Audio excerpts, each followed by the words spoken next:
Welcome, everyone. This is your friend, the DN WhatIf 2.0, here with another exciting fanfiction. Today, we're diving into the story of What If Deku Was Bound by Scars and Love? If you enjoy this video, don't forget to hit that like button and subscribe for more fanfiction content just like this. Now, let's get started with the fanfic. Mama? Kirishima yelled as he ran out of his bedroom into the living room where his mother sat. He held the bottom of his t-shirt, a dark blue shirt with designs of sharks printed all over the front, all the way up to his chin, leaving nearly the entirety of his torso exposed. "Yes, Chiquito?" she responded, looking up from the book she had been reading. "There's a lot more flowers." "What do you mean, Mijo?" "The soulmate flowers. There's a bunch of them." Kirishima's mother turned towards where her son stood, shirt still pulled all the way up to his chin, revealing not only his bare torso but also mounds of tiny orange petals falling from his sides in orderly lines. Every few seconds, the petals would begin emerging from yet another line on Kirishima's torso. "Aijiro," she whispered, eyes wide at the sight in front of her. Kirishima was only 11, and his soulmate's age was likely similar. How could this happen to someone so young? She wrapped her arms around Kirishima, pulling him tight into her chest. One hand rested on his back and the other around the back of his head. "It'll be okay." "What do you mean, Mama? What's wrong?" "Aijiro, your soulmate," Ms. Kirishima began saying, unsure about how to proceed. "They're having a hard time. I'm gonna make us some tea, then we can talk about it a bit more, okay?" With a nod, Kirishima ran across the room and hopped onto the sofa, leaving a trail of flower petals behind him everywhere he stepped. In the kitchen, Kirishima's mother, Hikari, put on the water kettle and gripped onto the counter, letting her head fall forward with a sigh. How was she supposed to talk to Aijiro about this? Just a few minutes later, Hikari returned. She sat on the sofa next to her son, passing him a mug of tea Earl Grey with sugar and milk, just as he liked it, and held out a small plate covered in a pile of convenience store butter cookies. Once Kirishima drank some tea and grabbed a cookie, she began talking. "I don't know how much of this you know, how much kids talk at school, or what you've seen online. When they are having a hard time, they use coping methods. There are good coping methods, like things with art, or music, hobbies, and talking to people. But some people also use bad coping methods. Do you know anything about those?" Kirishima shook his head. "Well, using alcohol excessively or doing drugs could be examples of bad coping methods. Another is harming yourself. It's a bad thing to do, but that doesn't make the people who do it bad people. Is my soulmate one of these people who hurts themselves?" Kirishima asked, tears already welling in the corners of his eyes. Why would someone even want to do that to themselves? How much of a hard time must they be having? How much of a hard time must his soulmate be having to resort to this? Even just thinking about it, Kirishima could barely hold back his tears. Hikari sighed. "I think so. Can you promise me 2 things, Mijo?" "What things?" "Promise me you'll tell me if the flowers come back, and promise me that if you ever think about hurting yourself in any way, come to me. I won't be mad, I just want you to be safe and help you," she said. "Yeah, I promise, Mama." A few moments of silence passed between Kirishima and his mother, as Kirishima slowly ate his cookie, thoroughly chewing each bite to make it last longer. "I just hope they're okay," Kirishima said, finally breaking the silence and immediately breaking down into sobs. Thankfully, his mother was there and he was pulled into her arms for yet another hug. "I hope so too." Midoriya had been in his bedroom the first time it happened. He'd had a particularly bad day at school and was sitting at his desk, wrapped tight in his favorite blanket and legs held tight to his chest as he continued rewatching his favorite videos of All Might. He didn't notice it right away. Why would he have? It was just a strange itch. When it didn't stop, Midoriya lifted up his shirt and flower petals spilled out. He recognized them, what they were from, even though they were on his sides instead of on his wrists where he thought most people did it. He'd thought about doing it himself plenty of times, but never did. He didn't want to scare his soulmate or make his mom sad, and actually doing it seemed pretty scary. Tears began welling up in his eyes as he gathered the petals together, piling them up on his desk. What was his soulmate going through? that led them to do this? He kept scooping the flowers away from his side, again and again, but they just kept coming. Make it stop. He let out a small sob. Make it stop, he whispered, fully breaking down crying, wrapping the blanket even tighter around himself. Close to 3 hours later, Midoriya woke up, still at his desk, wrapped tight in his blanket. He hadn't remembered falling asleep, but he knew he must have at some point. He walked out into the kitchen, then to the living room, then to his mother's bedroom, but she was nowhere to be seen. She must be at work again. Midoriya grabbed a piece of paper and pen and began writing a note, knowing it was nearly time for him to leave for school, and she may still be gone when he got home. My soulmates, he crossed the words out. There were a lot of flowers from my soulmate last night. I think they are probably cutting themselves. Instead of leaving the note on the table, he crumpled it up and threw it in the trash instead. He could tell her some other time, when she wasn't so busy. Midoriya didn't tell his mother about his soulmate's issue until close to 10 months later. Now attending UA, many years had passed since Kirishima first found out about his soulmate's issue. It turns out his mother had been right. It had started out just a few times a month, tiny flowers falling from the side of his torso, but as he entered 7th grade, it increased, petals now coming more frequently, every week, and eventually twice a week. As he had moved into 8th grade, the petals began coming from not only his torso, but also his hips, then upper thighs, then lower thighs, then inner thighs too. By the time he was enrolled in UA, Kirishima woke up nearly every morning either his pajama breathes or bed sheets filled to the brim with full-grown flowers rather than the tiny petals it had started as. His soulmate never seemed to harm themselves during the daytime, so Kirishima had never trailed flower petals around in public or had anyone else find out without him directly telling them, and he was thankful for that, but Kirishima couldn't stop worrying about his soulmate's well-being and safety. With how much worse it had gotten over the years, Kirishima was terrified to see how much worse it could get in the future.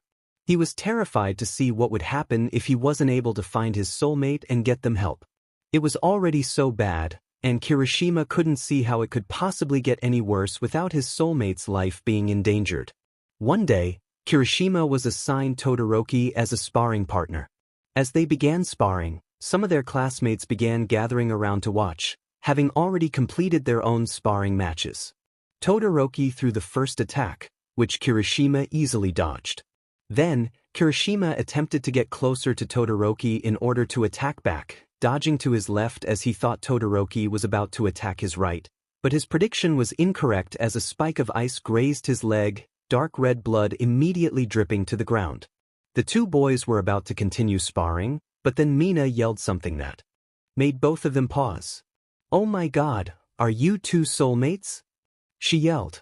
Kirishima's head quickly spun towards Mina, seeing that Midoriya standing just next to her had flower petals falling down from his leg, in the exact same spot that Kirishima's leg had been hit by Todoroki's ice. Midoriya?" Kirishima whispered, his eyes wide in shock as he tried his best to not cry or reveal Midoriya's secret to the rest of his classmates. To his surprise, Midoriya didn't look scared as he expected. Instead, he looked just as sad and concerned as Kirishima did, if not even more so. Kirishima looked over to Todoroki. When they made eye contact, Todoroki just nodded at him, letting Kirishima know that it was okay, that he should go to Midoriya and they can just continue their sparring match another day.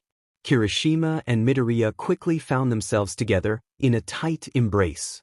Midoriya's face was shoved into the crook of Kirishima's neck, and Kirishima's arms were wrapped tightly around Midoriya's back, purposefully avoiding his sides because just the previous night, Kirishima found himself laying in his bed, watching flowers fall from that exact spot.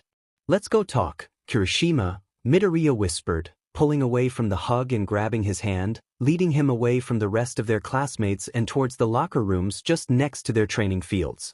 Once they were inside and away from the rest of the students, Midoriya was the first to speak. "Kirishima, are you all right? Have you been harming yourself?" As soon as the words left Midoriya's mouth, he began quickly mumbling, "I'm sorry, I probably shouldn't asked. Of course you've been harming yourself. Who else would it be? And you probably don't even want to talk about it anyways dash." Kirishima placed his hand on Midoriya's shoulder, interrupting him mid-sentence. Dude, I was about to ask you the same thing. It wasn't me. Kirishima lifted his shirt, revealing his sides and stomach, clear of any scars. I thought the flowers were coming from you. Midoriya looked up in confusion, reaching his hand towards Kirishima's torso for half a second, nearly skimming the scarless skin with his fingers, and then quickly pulling away. It's not me either, Midoriya whispered, pulling his own shirt up, revealing 1 or 2 scars that were obviously from training and fights, not from self-harm. So, do we have a third soulmate or something? Unless there was a mistake and we're not, Kirishima said, spouting out nearly every word that came to his mind. It has to be a third soulmate. Or else we wouldn't both know about. You know what I mean. Kirishima nodded, agreeing with Midoriya, then once again spoke. Before we go back, can I hug you again? Without responding, Midoriya threw himself into Kirishima's arms, nearly knocking the other boy over. It's hard knowing they're out there struggling, isn't it? Midoriya whispered. But at least we have each other now. Hey guys, guess what? Mina said excitedly as she walked into the classroom, Midoriya and Kirishima following just behind her. Kiri and Midoriya are soulmates. She yelled. There were waves of "wait seriously" and "congratulations" across the whole classroom. Out of the corner of his eye, Kirishima saw Bakugo rushing out of the classroom, but didn't think much of it. It's not like that was too abnormal for Bakugo to run around doing whatever the hell he wanted, even sometimes missing class because of it. I knew I was soulmates with Deku. I would have told him, if I ever made it to 18, but now he has Kirishima. Dumb effing Deku won't even want me. Dumb effing me for thinking that he would ever want me in the first place. They went home together today. I wonder if they're having a good time together. They probably are. They found each other, so why would they ever go looking for their other soulmate? That is, if I even am Kirishima's soulmate too. Maybe I'm only Deku's. Maybe Deku didn't even tell him he had another soulmate, so that he and Kirishima can be happy together and not have to worry about his dumb effing depressed soulmate. He'll never find out it's me anyways, so what's the point anymore? That day, Midoriya came over to Kirishima's house after school. Nearly as soon as they got to his house and made their way to Kirishima's bedroom, both boys froze, a feeling of dread fully overcoming both of them. Sheet. Midoriya whispered. Kirishima sunk to the ground in front of his bed in defeat, and Midoriya proceeded to do the same just next to him, resting his head onto Kirishima's shoulder. The flowers that now scattered the floor, having fallen from underneath both Kirishima and Midoriya's shirts. Midoriya reached down to the ground, picking up one of the flowers, an orange and deep red marigold. Isn't it so ironic? Midoriya whispered, holding out the marigold in front of the two of them, how pain creates such appealing things. Kirishima just took the flower from Midoriya's hand, holding it up close to his face, looking at each and every tiny petal. They've never done this during the day before. Ever. Kirishima said. I wonder what made today so different for them. I doubt it, but what if they're in our class? What if it's 'cause they know? 'Cause we found each other, but they didn't. Maybe that could be it. It won't do you any good to think about it too much though. Then, there was a knock at the door. I brought you boys a snack, Kirishima's mother said from outside, walking in holding a tray of apples, peanut butter and crackers, just a second later. Thanks Mama, Kirishima said. His mother was about to leave the room, but Kirishima stopped her, saying, Hey, can we talk for a second? Kirishima's mother stepped further into the room, sitting down on the floor next to her son and Midoriya, asking what was going on. Midoriya Izuku is my soulmate. Oh Karino, she whispered towards Midoriya, reaching out a hand and setting it comfortably on the boy's shoulder. But, Kirishima continued, he's not the one the flowers are from, we both have a third soulmate, and I hope you're okay with that. Of course I am, Ijiro. Kirishima's mother wrapped her son in a tight embrace, and then proceeded to do the same to Midoriya, letting him lean into her arms. 6 months had passed since Kirishima and Midoriya had found out they were soulmates, and they felt no closer to finding their third soulmate than they did on the first day they met. It seemed like their relationship had become a bit more normal, or at least as normal as it can be when you know that you have another soulmate who is severely struggling and you can't even find. In addition to that, it seemed that since they had found each other, their soulmate self-harm had just gotten worse. "Can I please have a honeydew boba smoothie?" Kirishima asked, standing at the front counter of their local pho restaurant. "And I'll have an avocado boba smoothie," Midoriya added. When they went to sit down and wait for their smoothies, the two boys began talking about their upcoming school assignments. Their most recent assignment had been a free choice essay, having to do with any historical event that they chose. Kirishima had ended up writing an essay on the 1904 Olympics, whereas Midoriya had chosen to write an in-depth hero analysis, which was no surprise to anyone. Just after they had gotten their smoothies, the two boys looked down to find their table had gathered a small pile of flowers, falling from one line on their outer arm just below the elbow. Both Kirishima and Midoriya were hoping that it wasn't the usual reason for there to be flowers, and considering there was only one and the location, Kirishima and Midoriya were probably right. "I have an idea," Midoriya said, already reaching for his phone. "Did anyone get an injury on their right forearm just now? My friend who hasn't found their soulmate yet has some flowers coming from there, and I thought I might as well check." He typed out, sending it to the Class 1A group chat. The only responses they got were no's and nopes. "No luck," Midoriya said, going back to his smoothie with a much more subdued mood than before. "Hey, Baku bro. I feel like I haven't seen you in forever," Kirishima yelled, running over to Bakugo's table at lunch. "Well, maybe you should take a hint then," Bakugo mumbled. To be honest, he didn't want to avoid Kirishima, and Deku too. He just didn't want to ruin their relationship with each other. They were just so perfect he didn't even know what he could do. "What did you say?" Kirishima asked, sitting down in the seat across from Bakugo. "It was nothing. What do you need anyways, shitty hair?" "I just wanted to talk, since we haven't talked in a while. Do you not have a lunch?"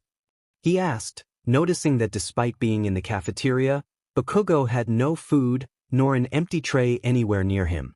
"I didn't feel like waiting in the line," Bakugo said, telling the truth. Or mostly the truth. In reality, the main reason was because his most recent relapse had been unexpectedly bad and the injuries hurt worse standing, and he didn't want to have to stand any more than needed. "You should have some of mine then," Kirishima said, pushing his tray forward between the two of them.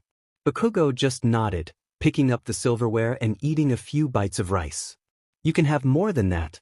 I've already eaten enough, so you can have the rest." Kirishima pushed the tray the rest of the way in front of Bakugo. In response, Bakugo just nodded, eating the food. Kirishima sat silently staring at him. Why was Bakugo eating with his left hand?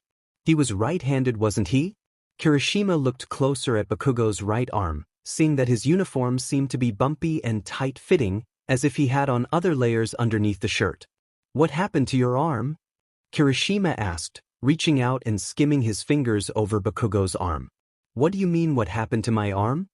Bakugo said, quickly pulling his arm away from Kirishima. "You flinched," Kirishima said. "It's just a little training injury. Nothing serious." Bakugo felt bad for lying, but he couldn't very well get so specific that Kirishima realized they were soulmates. And he definitely didn't want Kirishima to find out about the real cause of his arm being injured. "Thanks for the lunch, shitty hair," Bakugo said, standing up from the table. "I'm gonna go back to class now." Kirishima woke up in the middle of the night, close to 4 a.m. Knowing he wouldn't be able to fall back asleep, Kirishima padded across his bed, grabbing for his phone. Missed call, Bakubro, 1:24 a.m. Why had Bakugo called him? Bakugo never called him, especially not in the middle of the night. "Hey Bakugo, are you still up?" Kirishima typed, pausing for just a second before hitting the send button. When the message was marked as read within just a few seconds, Kirishima decided to call him. The phone rang 2 times, and then Bakugo picked up. "What do you need?" Bakugo grumbled. "Why'd you call me in the middle of the night?" "Sorry. Won't happen again." No, don't apologize." "What was going on?" "Nothing. It's fine now, so you should go to bed." Kirishima signed, knowing something had happened. Bakugo wouldn't just call him in the middle of the night for no reason. Something must have happened. Bakugo just didn't seem even able to tell him. "Are you safe right now?" Kirishima asked with hesitance. Bakugo was silent. Usually, he would have just automatically said yes, no matter what he was feeling, but he didn't know if he could bring himself to lie without crying. How are you not safe right now? Someone near you? Yourself? Just had a bad night, I guess. Wasn't safe with people around me, but now just myself, no one else. He didn't know why he'd been honest, but something compelled him to, even if he didn't want to get too close to Kirishima. How are you not safe with yourself?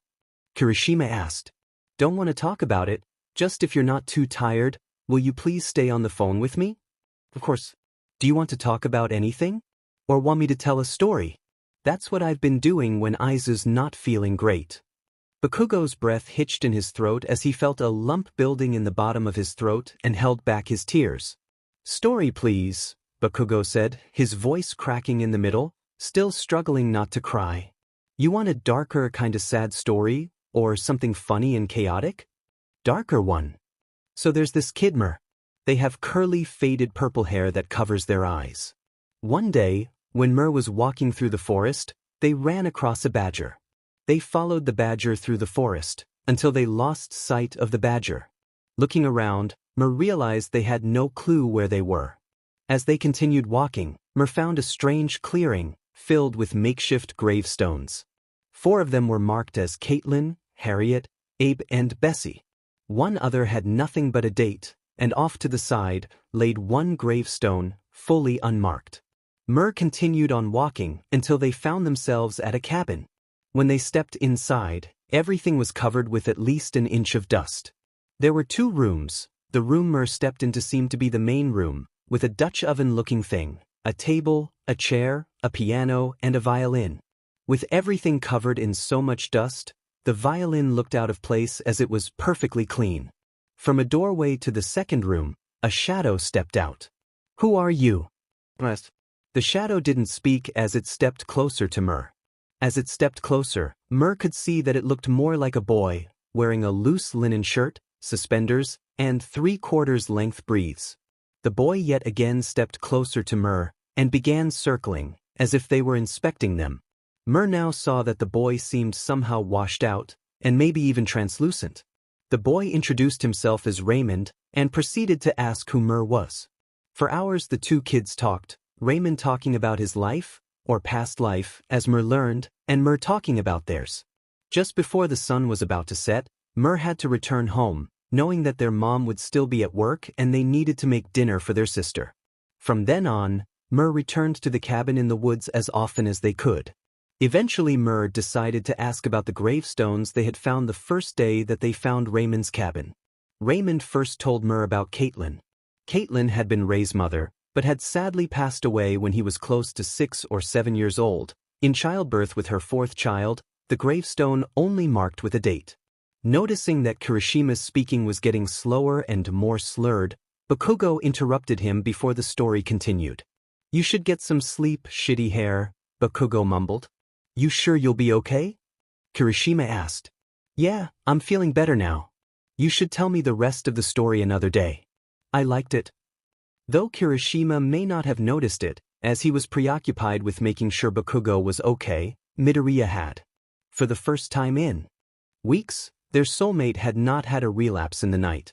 Kirishima and Midoriya laid together, in the grass at a park between their houses and the school. It was an appealing day outside, and they had decided to hang out there rather than at either of their houses for the change of scenery.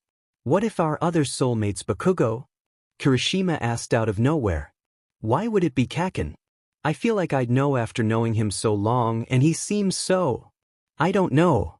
Like he wouldn't be the type to self-harm, you mean? Yeah. Just, he's always so strong, it sometimes seems like he's not even capable of being vulnerable. I know what you mean, but… That day you had a test to make up during lunch, I sat with him, and he had this weird bandage on his arm, under his shirt, and wouldn't tell me what it was. Same place where we got the flowers when we were getting boba. Midoriya hummed along, listening to his boyfriend, but still being unsure, how could it be Bakugo without them already knowing? And last night? What happened last night? Midoriya asked. Other than there being no relapses for the first time in weeks. Oh my god, I didn't even notice, Kirishima said with a gasp. Last night, Bakugo called me. I didn't see it till 4, but when I did, I called him. I asked him if he was safe and he said no. He said that earlier he wasn't safe with other people, but when I was calling him he wasn't safe with himself. It all just seemed so off for him. I ended up staying on the phone for a while, telling him a story as a distraction. That's either a weird as hell coincidence or not a coincidence at all, Midoriya responded. I don't want Bakugo to be struggling with self-harm, but also, he is pretty hot, and I would not mind a single bit if he was our soulmate, Kirishima said, successfully lightening the mood a bit. Oh, do you have a crush on Bakugo? Midoriya teased, pulling out the length of his words. Kirishima was silent for a second before continuing saying, only a bit. When he spoke, his face turned nearly as bright red as his hair, and Midoriya could evidently tell it was a bit more than only a bit. What's going on, Aizu? Kirishima asked. It was close to midnight, and Midoriya was calling Kirishima. They did it again this evening, you know? Midoriya whispered, his voice distorted again through the phone. Yeah, I know. Kirishima paused. Was something different than usual? That I didn't notice? But nothing on their end. So something on our end then? I never told you. I've never done what they do, but I get urges sometimes.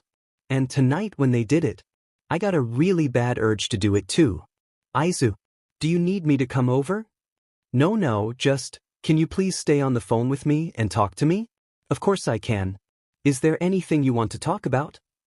I don't feel like talking, but could you tell me a story? Until I can fall asleep? Okay, we'll do that. I'm gonna hang up and call you back on FaceTime, okay? Less than 30 seconds later, Kirishima's concerned face appeared on Midoriya's phone screen. So, you want me to tell a story? While you try to go to sleep? Kirishima asked, to which Midoriya just nodded. Okay, so, there's a train. It's all dark and dreary, no passengers at all. The only person in the train, or thing I should say, is the driver. He's tall and skinny, shoulders and elbows poking out in odd directions. His whole body is a bluish gray, and the entire front of his face is flat. They have no nose or mouth, at least that we can see. Instead, his face is taken up by 2 vacant eyeballs, the shapes of tall ovals. He doesn't know who he used to be, just that he used to be someone. He thinks that maybe he used to be a passenger, rather than being the driver. Just as he thinks that, the door of the train slides open, and a passenger walks inside. He looks to see that it's a boy. The boy, Lou, has dark hair shaven down to his scalp, and sunken eyes with a look of utter desperation. His shirt is gray, thin and faded from how many times it has been worn and washed. The driver waves, yet knows Lou won't wave back. He waves to all the passengers, even though he knows they can't see him. The driver thinks, maybe that's how he became the driver. Maybe he was a passenger. One who did wave back to the old driver. Kirishima pauses for a moment, looking at the phone and seeing that his boyfriend fell asleep. He sighed, laying down, still staring at the phone. Why hadn't Midoriya told him until now that he sometimes felt the same way as their soulmate did? Whatever the reason was, Kirishima was just glad Midoriya had felt safe enough to call him and ask for a distraction. Midoriya sat alone in his bedroom, close to midnight. Even if he wasn't in his bedroom, he would still be alone. His dad was never home as he worked out of the country. He'd never been a bad father in the sense of hitting Midoriya or saying bad things about him. He'd just practically never been a father at all. His mother tried her best and he loved her for it, but often she had to take long and/or overnight shifts that left Midoriya all alone for hours of the night. When he was younger, he had had urges to harm himself, but when his soulmate started, they had gone away for the most part. But for some reason, over the past few weeks, they had been coming back. The previous night, after their soulmate relapsed, he really had nearly done it. He had gotten a blade and everything, but then instead he called Kirishima. He would feel bad having to call Kirishima about this 2 nights in a row, but he didn't know what else to do. When his soulmate began doing it, just after midnight, like clockwork, Midoriya couldn't bring himself to call Kirishima. Instead, as the flowers were coming out of his torso and legs, he lifted up the blade and quickly ripped it across his thigh, hoping that the flowers would blend in on Kirishima's end, so he would never have to know. Midoriya pulled the blade across 3 more times, watching the blood seep out of his legs and onto his sheets. Midoriya was a bit too preoccupied watching his own blood slowly drip down his thighs, but after the first cut, his soulmate had abruptly stopped creating new injuries, and the flowers had slowed down to a stop. It felt stranger than Midoriya had imagined so many times before when he had urges or when his soulmate had been doing it. As he pulled the blade across, it felt as if it got hooked on his skin with tiny barbs. For a moment, it turned white, before filling in with deep red blood. Did that mean he went too deep? The first few seconds it didn't even seem to hurt, but then just a few seconds later, his leg began burning, feeling as if his leg had caught fire. Bakugo sat in his bathroom in the dark. His parents had already gone to bed, so he didn't want to wake them with the light. As the blade was set against his side, something strange and brightly colored caught his eye. Looking down to the floor, he saw a deep purple flower. Pulling his bottoms away from his thighs, Bakugo could see flowers falling from one line across his thigh. What happened? Was it Deku or Kirishima? Then a second line was drawn across his thigh. And then a third. He's hurting himself, isn't he? Bakugo threw his blade onto the counter and picked up a handful of flowers. Weren't injuries usually just petals? Unless they were more than just scuffs from training. Was his soulmate going to be okay? Bakugo tried his best to not cry, but he couldn't do it. Hot messy tears fell down his face and snot covered his whole upper lip as Bakugo began sobbing into the nearest cloth item he could grab, which happened to be a t-shirt. It's my fault, isn't it?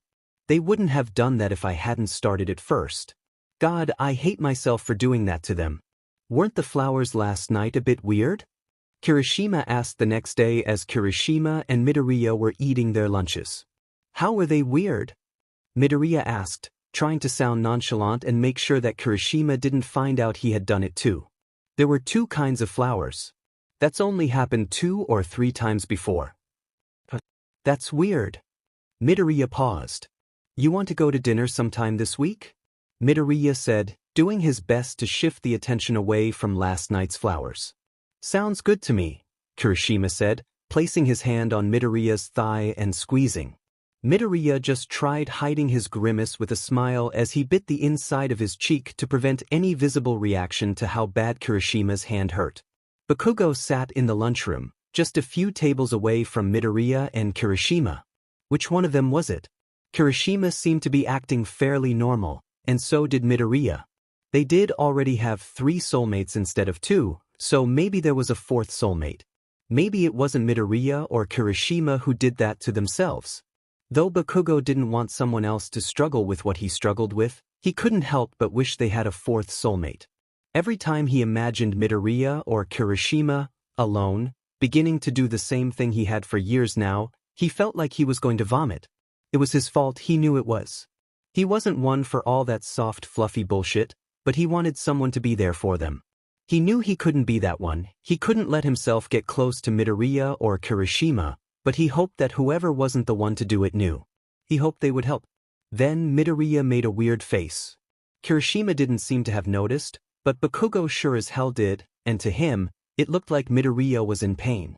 His eyes floated down to Midoriya's thigh, where the cuts would be, and saw Kirishima's hand placed over them, squeezing his thigh. It looked like a normal gesture of affection, which was pretty typical between soulmates, and from Kirishima's face that did seem to be his intent, yet Midoriya's grimace told another story. It's Deku. It's Deku. And Kirishima doesn't know. Bakugo felt like he was going to puke again. He felt the bile rising in his throat and tears building in the corners of his eyes as he rushed out of the cafeteria and towards the bathroom, leaving his food tray behind with nearly a full serving of lunch left on it. Just as Midoriya and Kirishima were on their way to their first hour, yet again, they felt the flowers, this time falling from both of their thighs. I'm gonna run to the restroom to clean this up, Kirishima said, and Midoriya followed just behind. The bathroom was grimy, as all school bathrooms seemed to be, and the stalls were covered in drawings of DS and curse words. One stall was open, but the other was shut, and Midoriya nearly turned around as soon as he realized that someone else was in there. Then again, he didn't want to sit with petals and flowers in his breathes all class, so he didn't have much of a choice. Kirishima just pulled his breathes down, shaking the flowers out onto the floor and then picking them up to put in the trash can. Midoriya, on the other hand, with injuries across his thighs, did his best to grab the flowers without revealing the injuries and simultaneously trying to not press on them and make himself flinch. Nearly 2 minutes later, a stall door opened. "What the F are you two idiots doing here with your breathes half off?" Bakugo yelled. Or at least Kirishima had his breathes half off, whereas Midoriya was pulling flowers out of his breathe legs with his breathes fully on. Only Bakugo knew why. He knew what they were doing in here, and it took everything in him to not break down once he actually saw them here together, proving they were actually soulmates. "It's a bit complicated," Midoriya began saying. He looked toward Kirishima, non-verbally seeing if it would be okay to tell Bakugo the truth. When Kirishima nodded, Midoriya continued, "Ijiro and I have a third soulmate who gets hurt a lot, so we were cleaning up the flowers. Please don't tell anyone, Kaken." Bakugo nodded and tried rushing out of the bathroom, before his emotions were going to explode, but Kirishima grabbed his arm before he could make it out. "Dude, is that blood?"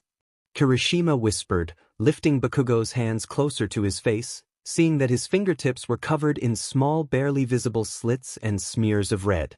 "I really need to go dash," Bakugo tried saying, his voice much more frantic than his usual tone. "Bakugo, listen to me," Kirishima said, still solidly refusing to release Bakugo from his strong grip. "I want you to know either way we care about you and we'll be here for you. We just want to know, I know it's unlikely but we've just been looking for so long and don't want to take any chances." "And what do you want me to do about that?" "Just lift your shirt a tiny bit. Or your breathes." "No fucking way, creep," Bakugo yelled, yet again trying to pull away from Kirishima's grasp.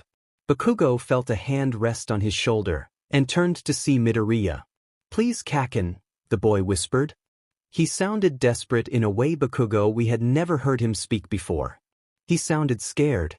Finally, Bakugo was able to rip away from Kirishima's grasp and run out of the bathroom, too quickly to be followed by Midoriya and Kirishima, who still hadn't finished rebuckling their belts after cleaning away the flowers. "Could it have been him?" Midoriya asked hesitantly. "I would say no, but he was just acting so weird, so scared. And the other day he called me in the middle of the night and was acting off then too.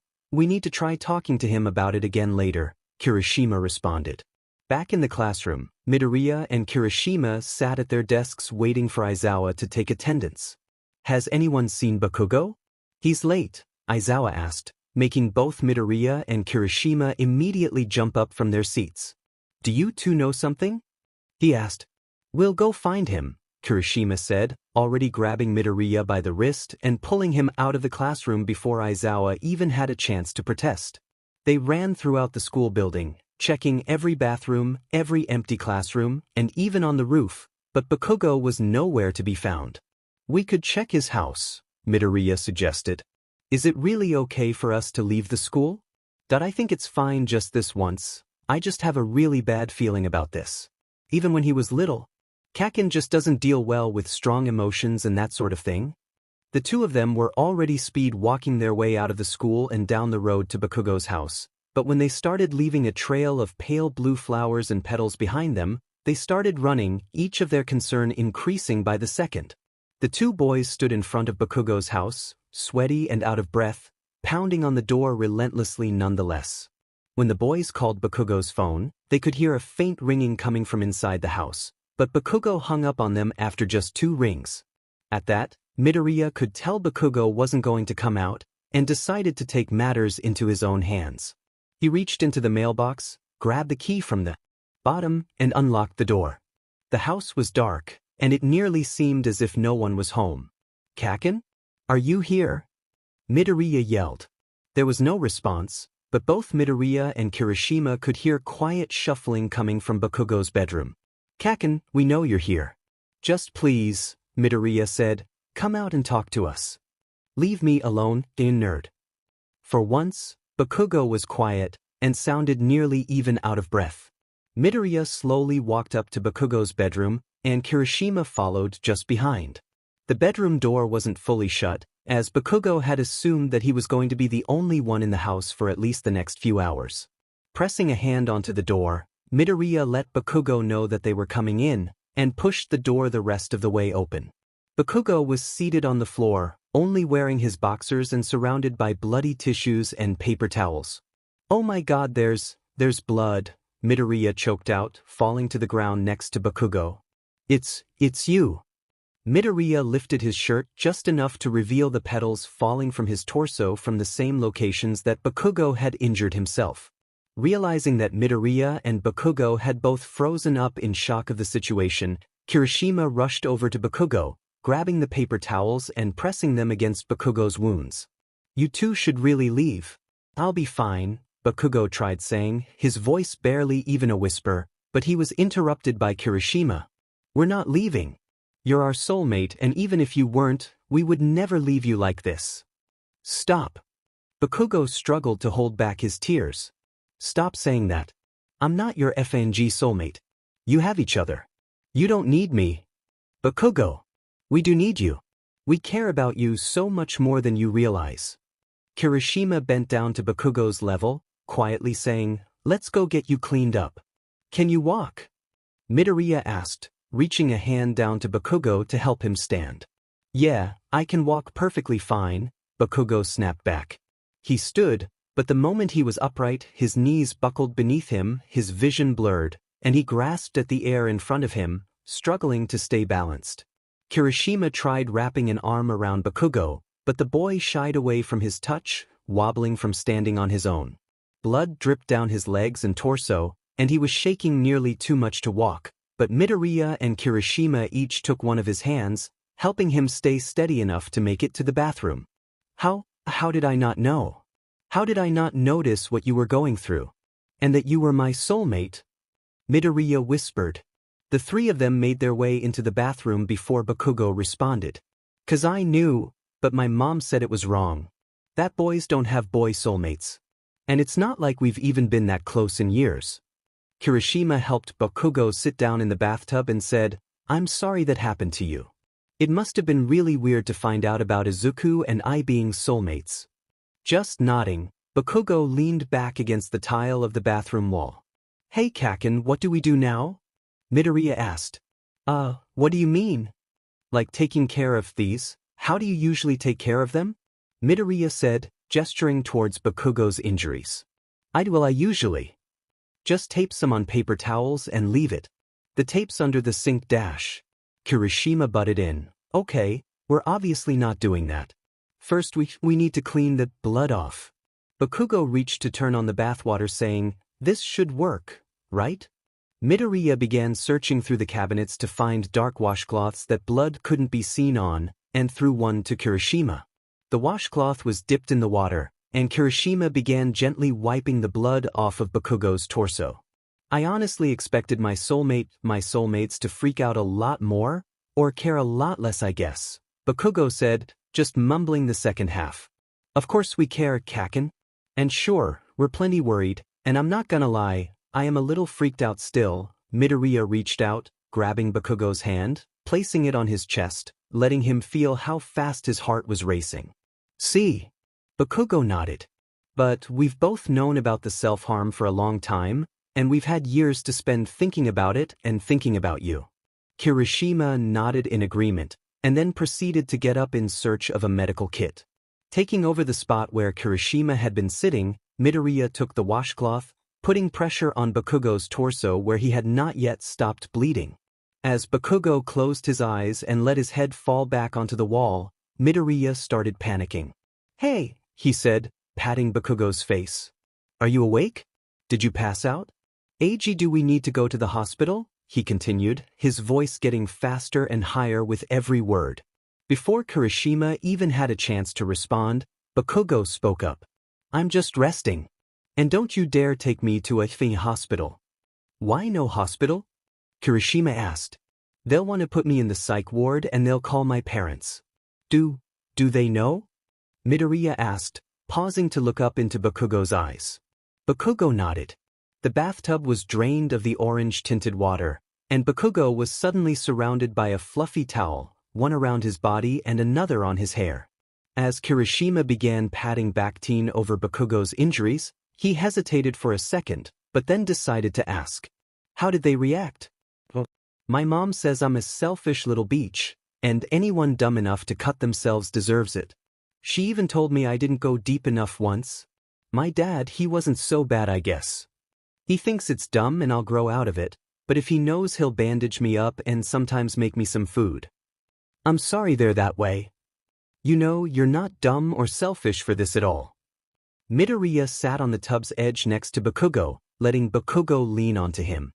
We don't want you to harm yourself, but you obviously need help and support, not people saying asinine shit like that to you. Your parents don't give that to you, but Jiro and I will. My mom said the same thing the first time she found out about the flowers and all, Kirishima added.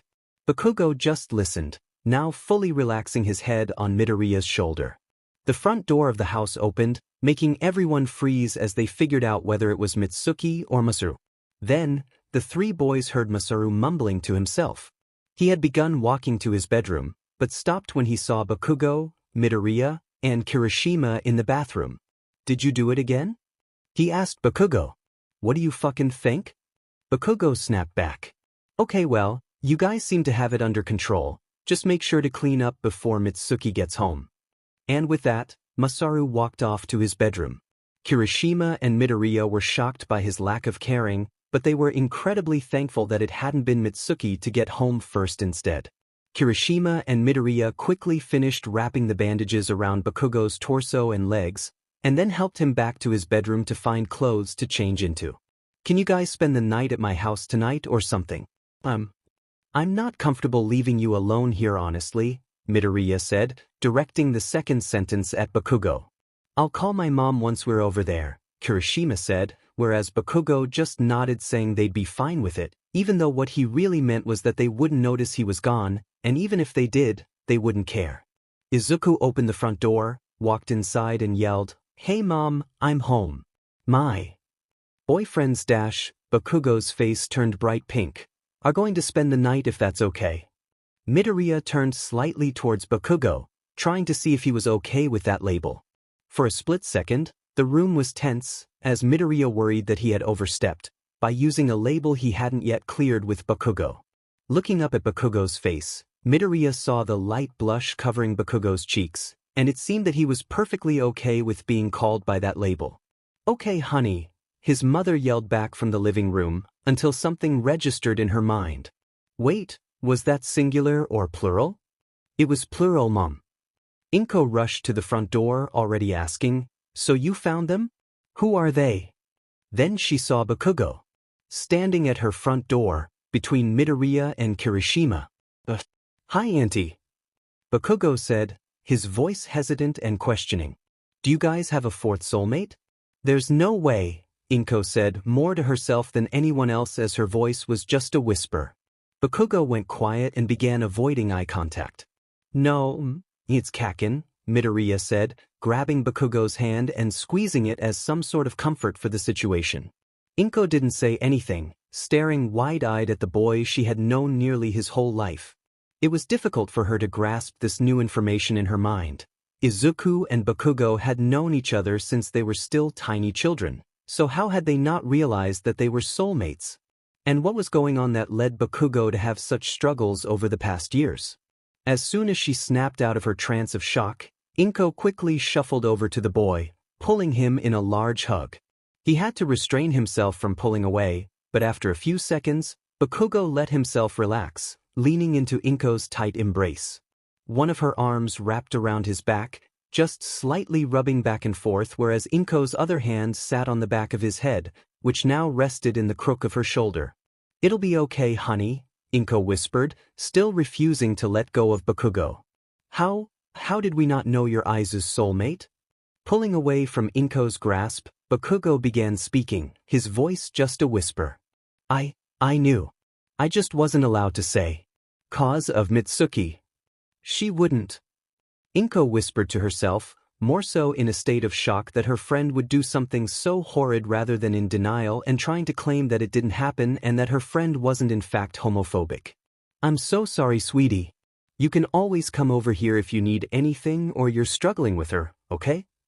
Inko led the three boys to the kitchen and went to grab them a few snacks from the pantry cabinet. When she returned, she sat at the table, scooting over a package of cookies and 2 sliced apples over to her son and his boyfriends. Katsuki, I have to ask, Inko said, do Mitsuki and Masaru know about? They know, Bakugo responded quickly, interrupting her mid-sentence. He didn't want to have to hear others say out loud what they now all knew he did. And, I know you might not want to talk about this, but, is there anything that still needs to be bandaged or anything like that? She asked hesitantly. Kirishima was the one to respond saying, he doesn't. When Izuku and I started thinking it was him, we ended up getting worried and just going to his house and then we bandaged him up there just before we came here. That's too many FING pronouns. You can call me Katsuki, you know? Bakugo said in response. Okay, well, that's good. I bet you guys want some time alone, but if you need me, just call. And help yourselves to any snacks if you need more. This place hasn't changed a single bit since you were 5 years old, Demon Nerd. Bakugo chuckled as they entered Midoriya's bedroom. There were All Might posters plastered all across the walls, and various hero figurines scattered over all the shelves, and across his desk. There was dirty laundry piled on the floor. As Midoriya had not expected anyone to be in his bedroom anytime soon, Kirishima excluded. Midoriya didn't quite care what state his room was in when Kirishima was over anymore. All 3 teens sat on the floor, continuing to eat the snacks that Inko had given them. So, Katsuki, Kirishima said, stretching out the end of Bakugo's name. Does this mean we're boyfriends now? Bakugo froze, his half-eaten cookie just sitting in his hand forgotten as he looked up at Kirishima wide-eyed. Okay with that? Even though you and Deku are already together? He said, fully in shock. Of course we are. Why do you think I called you my boyfriend earlier? Midoriya added with a giggle. For the next few hours, Kirishima, Midoriya, and Bakugo all sat together, talking. Midoriya and Kirishima had insisted on Bakugo playing the music, which he had reluctantly agreed to. They ended up mostly talking and catching up. They had been in school together for a whole semester now, but before now they had been more of acquaintances or whatever the hell was going on between Midoriya and Bakugo rather than close friends or anything of the sort. Then, they discussed boundaries, since Bakugo was new to the relationship. Then, there was the conversation Bakugo was dreading most. Katsuki, I think we need to talk about it, Kirishima said. Despite not saying what it was, everyone in the room knew what he was talking about, not that Bakugo was going to willingly admit that. No, we don't. I don't know what you're talking about, he responded, his voice heavy with resistance and reluctance. Can you tell us, why specifically you don't want to talk about it? Bakugo just stared at Kirishima silently, refusing to respond. Because I'm scared you won't care.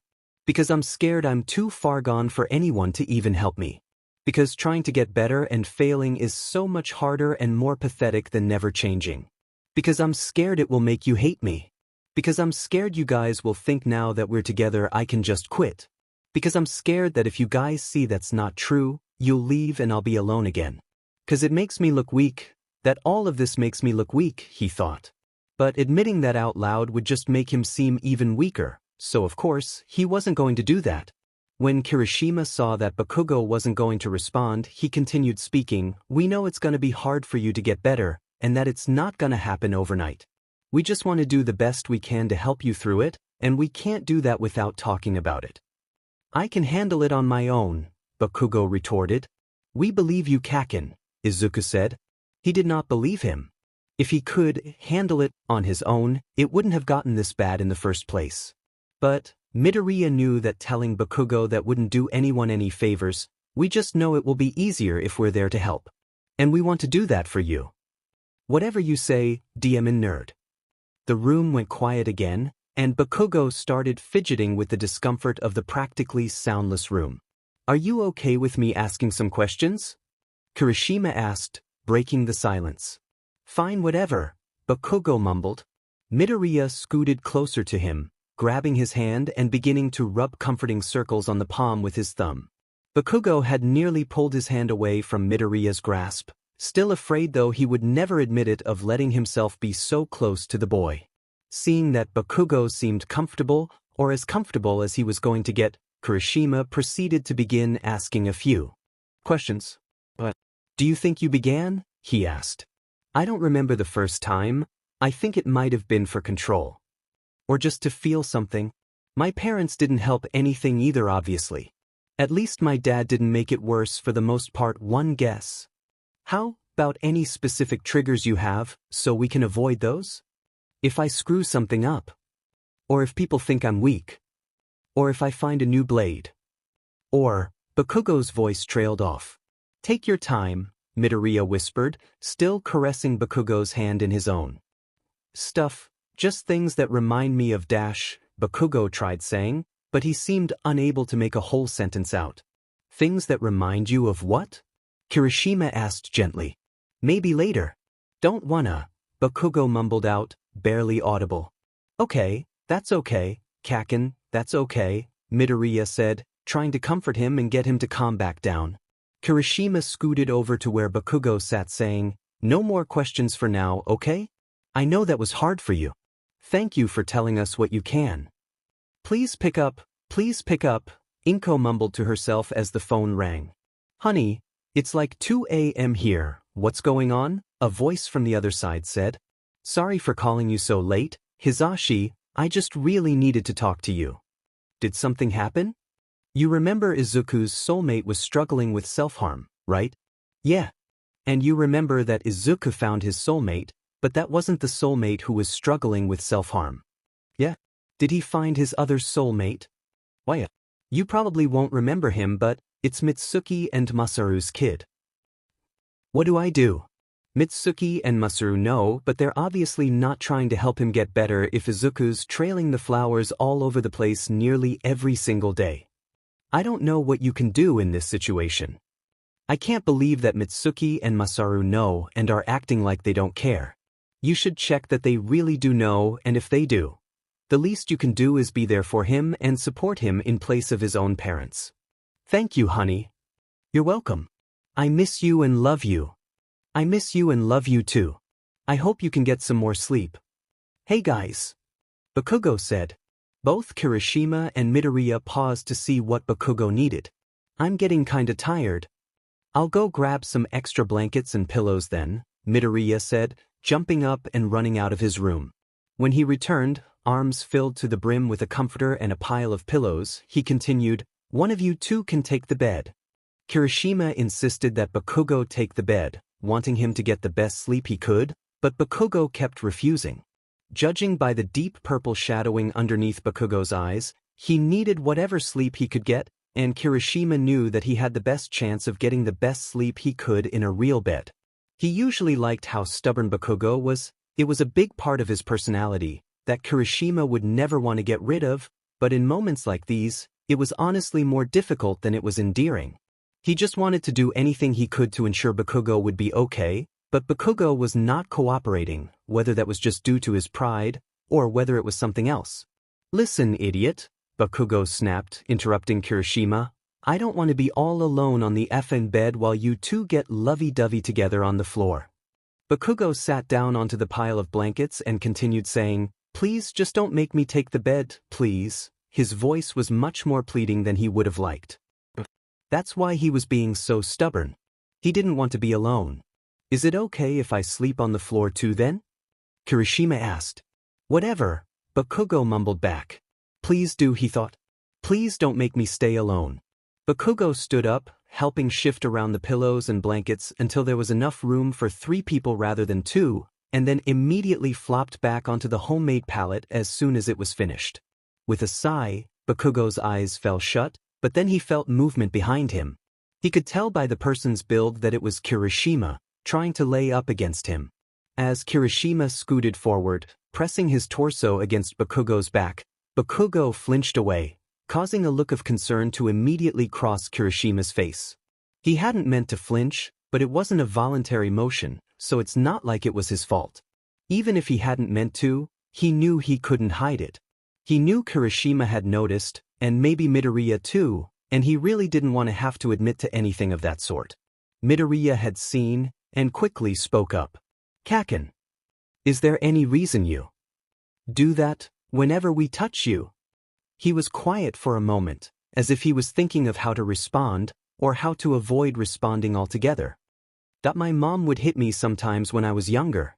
Not hard or anything, and she doesn't anymore, so it's not that big a deal. I think now. I'm mostly just not used to it.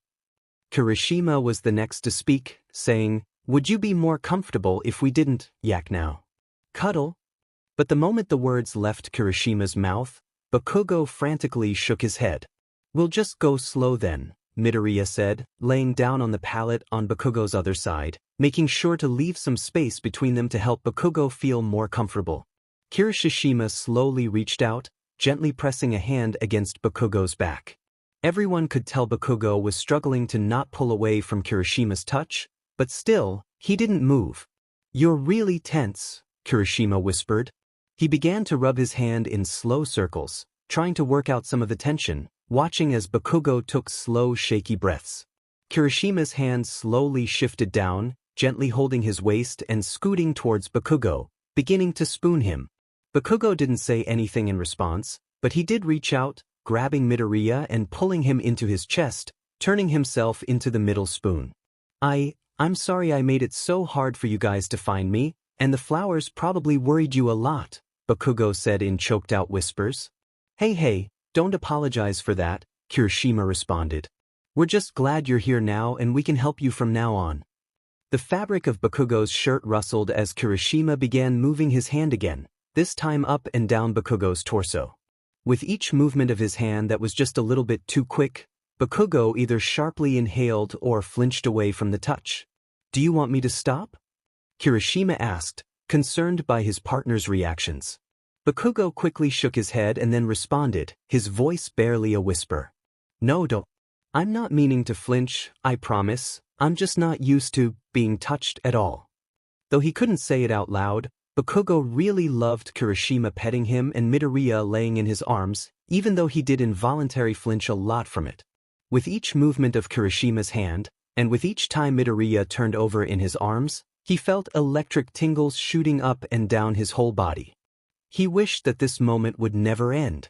Lifting his arm from Midoriya's torso, Bakugo reached out, placing his arm back down in a slightly different location, now with his hand resting over Midoriya's. Letting out a small smile, Midoriya took Bakugo's hand in his own, giving it a small squeeze and then proceeding to rub small circles with his thumb. Each movement against his skin made Bakugo so happy, like someone actually cared about him, that he had to restrain himself from crying. If he cried, then he would definitely seem weak. If he cried, Kirishima would start thinking about how much of an unmanly boyfriend he had. If he cried, Kirishima would stop petting him. If he cried, Midoriya would stop rubbing his thumb in circles over Bakugo's palm. Midoriya would scoot away from him and he would be all alone. "Hey, what's wrong? Why are you crying?" Kirishima asked, his tone soft and caring as he pulled away from Bakugo just far enough that he could see the other boy's face. "I'm not crying," Bakugo mumbled back, turning his face into the pillow to hide the tears that definitely were not there. Midoriya rolled over, separating himself from Bakugo's arms and instead facing the boy. Gently and nearly even hesitantly, Midoriya set his hand over Bakugo's cheek. "Kaken," Midoriya whispered, "please tell us what's wrong. Did we accidentally hurt you? Are you okay?" Bakugo just shook his head, trying his best to respond, despite his voice being barely audible through the pillow. It's just all so much. I don't want this to end," he finally choked out, breaking down into sobs. "It doesn't have to end," Kirishima said. "We can do this whenever you want now." Kirishima's arm resumed its position against Bakugo's side, pulling Bakugo back into his chest even tighter than before. Bakugo sighed into Kirishima's strong grasp, letting himself sink into the pallet and into the other boy's arms. Then, Bakugo pulled Midoriya back into his chest, wrapping his arms around Midoriya's back. When he finally slept, he felt more safe and protected than he had before in his entire life. When Bakugo awoke, his back was pressed fully into Kirishima's chest, and his arms were wrapped fully around Midoriya, holding the boy tight into his own chest, similar to what Kirishima had done to him. It seemed that he was the only one awake, and he knew if he got up he would most definitely wake up at least one of the other boys, so instead he just laid silently, doing his best to not move at all. There was just a slight bit of light filtering into the room through the half-closed blinds, and Bakugo guessed that the sun had just recently started rising. They hadn't hurt so bad last night. Likely the actual damage he'd done hadn't quite registered, but now, his sides and thighs hurt like hell. The burning sensation was unpleasant at best and borderline unbearable at worst. He would say he's had worse, but the more he thought about it, the more he realized he probably hadn't had worse all at the same time as it was this time. Next to him, he felt Midoriya begin shifting in his arms. The boy turned over without opening his eyes and buried his face into Bakugo's chest rather than being spooned. "You awake?" Bakugo whispered. "No," Midoriya said back with a grumble. "You still want more sleep then, nerd?" Midoriya hummed out, and Bakugo couldn't tell if it was more of a half-awake groan or a hum of, "I'm thinking." "No, just cuddles," he eventually responded, patting around until he found Bakugo's hand, and then interlaced their fingers together.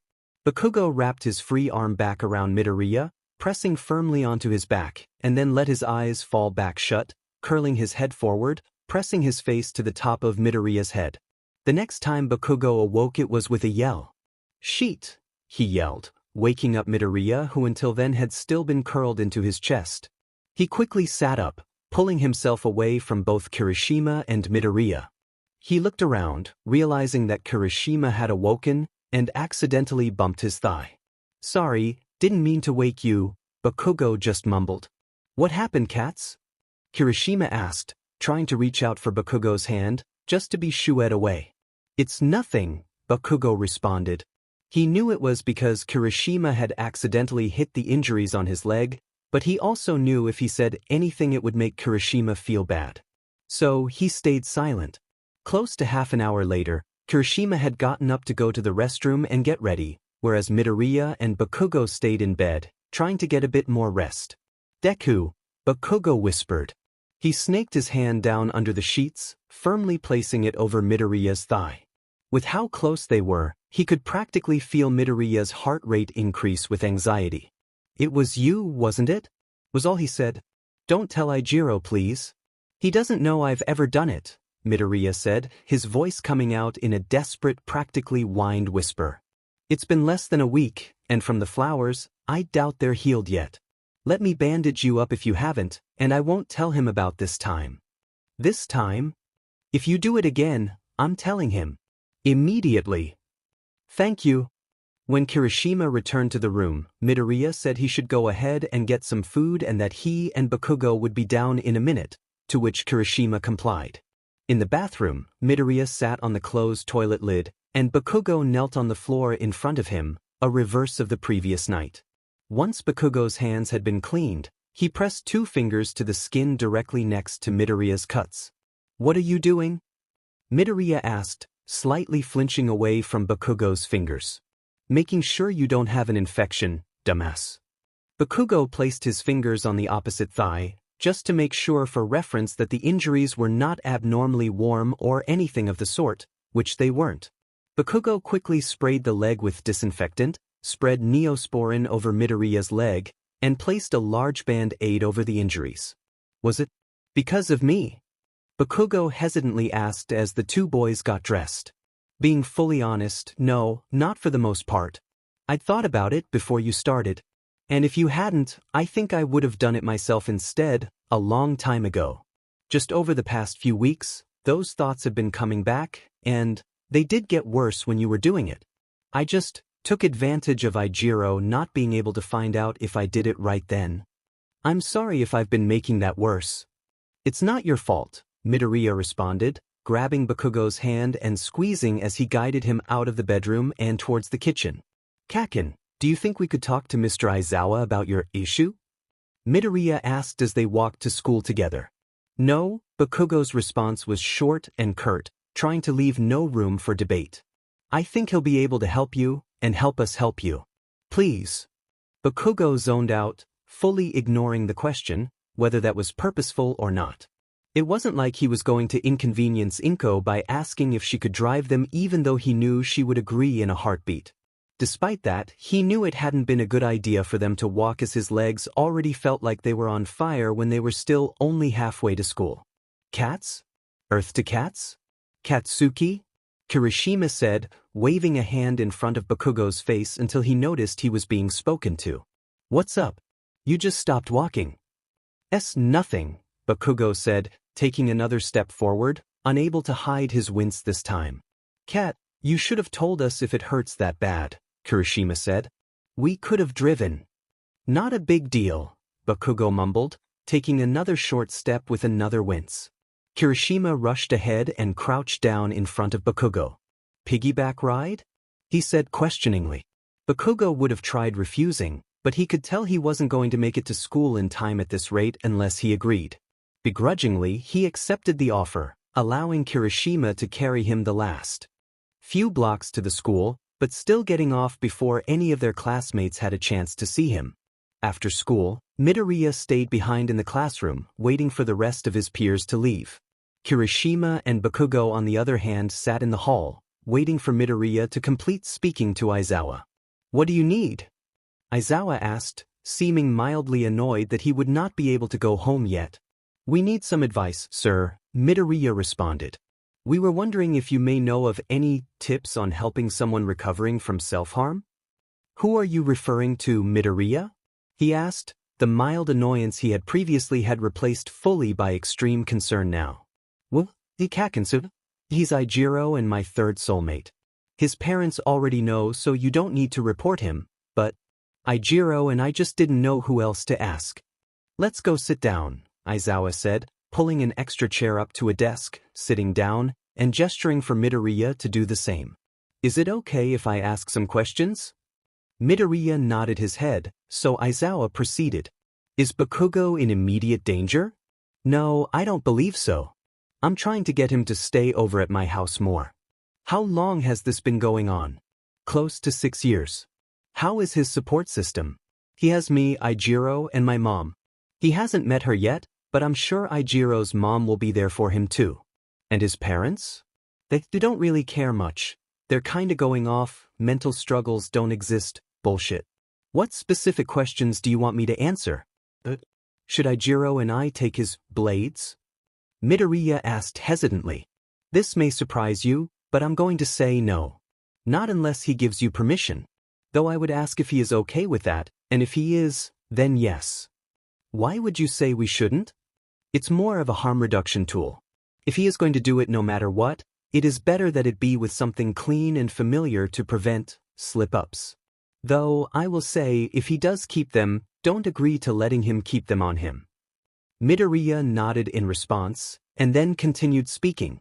We told him to come to us if he wants to do it, but when he does come to us, what do we even do? My recommendation would be to ask him whether he would like to talk about it, or be distracted from it, and go from there. Midoriya mumbled under his breath as Aizawa spoke, repeating the words back to himself as he tried memorizing them. Midoriya paused for a moment to think, and then spoke back up. What kind of other coping methods should he try, instead of self-harm? I don't think he's found any. At all. Instead of listing out things out loud and hoping Midoriya could remember them, Aizawa grabbed a paper and wrote out a list instead. Distractions. Music. Books. TV/movies. Talking. Play a board game or video game. Hobbies. Snapping RBB band. Drawing on skin. Journaling. Making art. Letting ice cube melt in hand. Putting ice cube in food dye where you want to harm yourself. Talking to people. Going on a walk. Exercise. Go somewhere where you don't have tools to harm yourself. SCK on sour candy to shock your brain. Anything else, kid? What about treating the actual cuts? Midoriya said, his voice barely a whisper as he finished the sentence. If it is, Aizawa paused, taking a deep breath, gaping, it will likely need stitches, or if the bleeding doesn't stop after 10 minutes of pressure. But, if you wait more than 12 to 24 hours, stitches are no longer an option. Sheet, Midoriya mumbled under his breath, too quiet for Aizawa to hear, as he remembered how long the injuries had been bleeding for the previous night, and how long ago that had already been. Noticing Midoriya's concerned face, Aizawa continued, if he did need stitches and it is too late, so long as the bleeding did stop and he didn't lose too much blood, not getting stitches just means that you need to be extra careful about infections, and the scar will be worse. Midoriya nodded along, fairly relieved that it was okay that Bakugo didn't get stitches. It is best to use a disinfectant, then neosporin and bandage with gauze, and the gauze must be changed every day. You got that? Midoriya nodded. If they're deeper than surface level, you need to be super careful of infections, so keep an eye out for the surrounding skin being warm, red, irritated, and on worse infections, possibly even an odor. Thank you, Mr. Aizawa, Midoriya said, beyond grateful for his help. Is there anything else I should know? From even just your being here, I assume this isn't the case, but relapses do happen, and when they do, you need to be patient. Bakugo is strong, but getting upset at him will do much more harm. On another note, you might want to get him some Vaseline. Once they're partially healed, it's going to itch like hell, and the Vaseline will help with that. Aizawa walked Midoriya to the door of the classroom, and Midoriya thanked Aizawa one more time. One last thing, he added, tell him he can call me too, in addition to you and Kirishima. I wrote my personal number on the paper. Katsuki, Kirishima whispered. School had ended close to 20 minutes ago, and the hallway was empty, except for Kirishima and Bakugo. They both sat to the side of the hallway, leaned against the wall and leaned against each other. It felt too awkward to speak fully out loud for some reason, when the school felt so empty. It was almost as if the emptiness of the large building was eating their noise. What? He said back, not whispering a single bit. You want to come over to my house today? Once Aiza's done talking to Mr. Aizawa? Bakugo just grumbled in response, letting his head fall onto Kirishima's shoulder, which Kirishima took as a yes. Close to 10 minutes later, Midoriya walked out of the classroom, still repeatedly thanking Aizawa. Can we finally leave? Bakugo asked. He was glad to have not had to speak to Mr. Aizawa himself, but he was still nowhere near pleased. Not yet, a voice said from the doorway. It was Mr. Aizawa. It'll only be a minute, but I want to talk to you, just for a second, Bakugo. Bakugo cursed under his breath as he pulled himself up off the ground. His hands were shoved deep into his pockets, hiding how they shook, as he shuffled behind Aizawa, refusing to look up towards his teacher. It was hard to make his legs keep stepping forward, as it felt like he was walking towards his doom. His heart pounded in his head and in his fingertips, and it felt like he was going to puke any minute now. He just hoped Aizawa wouldn't notice the shake in his legs, in his hands, all over. In the classroom, Aizawa sat in the chair he had previously sat in when talking to Midoriya, but being stubborn, or maybe just being anxious, Bakugo sat on top of the desk adjacent instead. He already told me that your parents know, and that they are not so helpful. I'm not going to call them about this, just so you know. Bakugo just mumbled back a thank you. The room was starting to feel claustrophobic, like it was closing in on him, and Aizawa, like it was closing in on him. He didn't want to be here. He didn't want to have this conversation. He didn't want Aizawa to know. He hadn't wanted Midoriya and Kirishima to know. He hadn't wanted his parents to know. He would be so much better off if no one knew at all. Then they wouldn't think he was weak. Then they wouldn't seem so worried all the time, be scared of touching him, and be scared to even leave him alone. Midoriya has a list of coping methods that you can try. And I want you to know, you can call me anytime if you need anything, no matter how late it is, Aizawa continued. My phone number is with Midoriya. Now, Aizawa sighed, obviously saddened that this must be asked in the first place. Do you have any fresh injuries? Bakugo froze. Why was Aizawa asking? Was he going to ask to see them? Would he send them to Recovery Girl? It's not a big deal, Bakugo responded. He found himself avoiding looking towards Aizawa, and instead distracting himself by staring intensely out the window. From what Midoriya said, it did sound like more than not a big deal, Aizawa corrected, thinking back to the discussion of stitches with the green-haired boy. I will not make you go to Recovery Girl, but if you would like to, we can do that. I don't want to. Have they been cleaned and bandaged? Deku and Ijiro did it for me. Would you be okay with me checking them? From what Midoriya said, I believe one of them should have had stitches. He didn't want Aizawa to see them. He would just think he was weak for doing it in the first place. He would think he was weak for not going deep enough, just like his mom did. Aizawa would be disgusted and not want to help him anymore. Can we not? Bakugo asked. Okay, kid, I'm not going to force you. Aizawa wasn't going to force him to show his injuries? Bakugo had said no, and Aizawa had just agreed to that, without any further argument. Since it was deep enough to need stitches, it's much more infection-prone. I need you to be very careful to not get an infection, and if you do start seeing symptoms, warm or inflamed skin surrounding it, pus, and if it's really bad, a fever, I need you to tell me. Immediately. This one isn't up for debate. And thank you, Bakugo mumbled, nearly too embarrassed to say the second half. Are you going to be okay walking to my house? Kirishima asked. I can call my mom to drive. It's not a fucking big deal, I can walk just fine, Bakugo snapped back, already walking ahead of both of his boyfriends, and out of the front door of the school. When they arrived at Kirishima's house, Kirishima's mother was sitting in the living room, rewatching one of her favorite movies, and crocheting a baby blanket for some family friend. Mama, can Izuku and Katsuki please stay over tonight? Kirishima asked. Katsuki as in your hot friend from school Katsuki? She asked. Bakugo's face turned bright red, and Kirishima's face turned even redder. Mama, you can't say that. He can hear you, Kirishima yelped. So yes, your friend Katsuki, who happens to be hot then? She continued with a smirk. Kirishima loved his mother, but sometimes she could be so infuriatingly embarrassing, and he knew she was doing it purposefully. Actually, boyfriend Katsuki, who is pretty hot, Kirishima mumbled. Bakugo stepped forward standing next to Kirishima, and gently hit him with the side of the foot, trying to get him to stop. If Kirishima kept saying stuff like that, Bakugo would turn so pink that he might actually combust.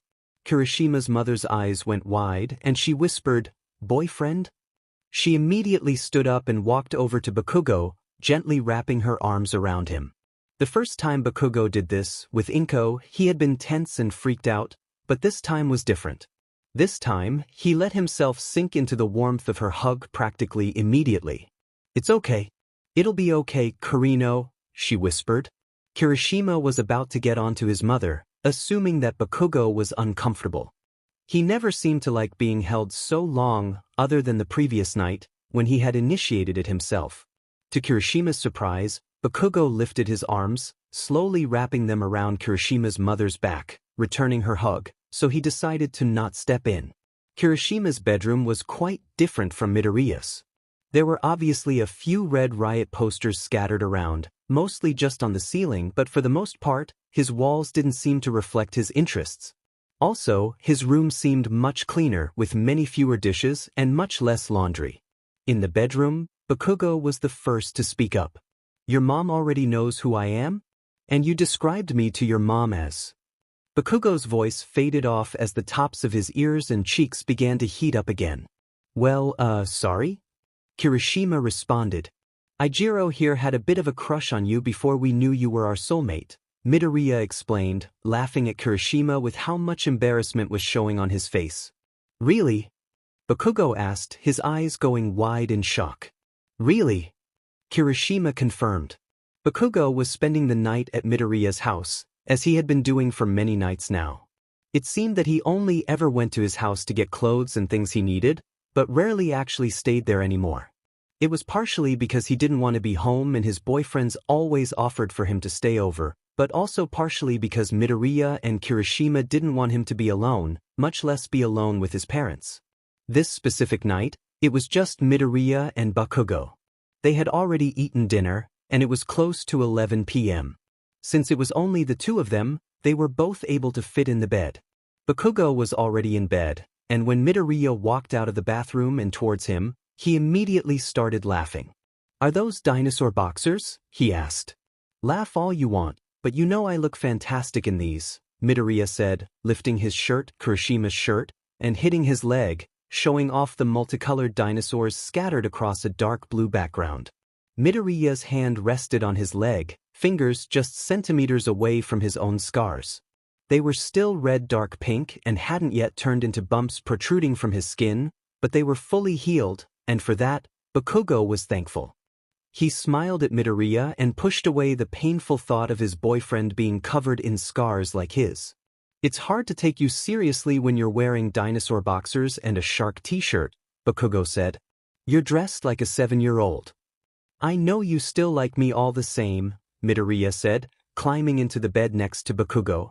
Midoriya wrapped his arms around Bakugo, who was dressed much more modestly, wearing a plain tank top with full-length breaths.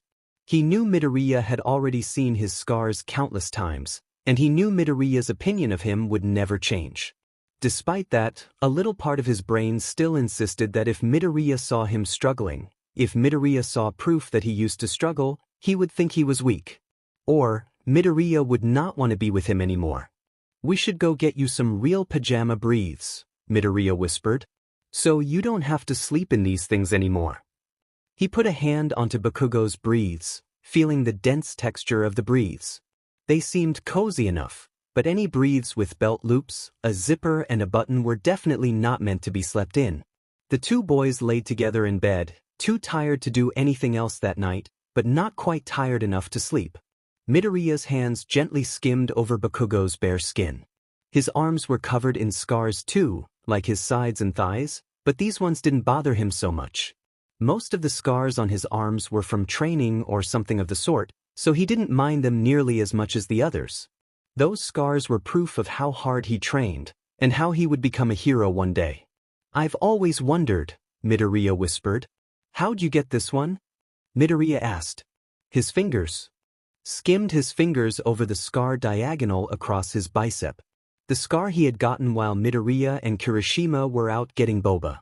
I didn't do it myself, Bakugo responded. He was usually hesitant to talk about his self-harm, but this seemed even more hesitant than that. It seemed different. Was it training?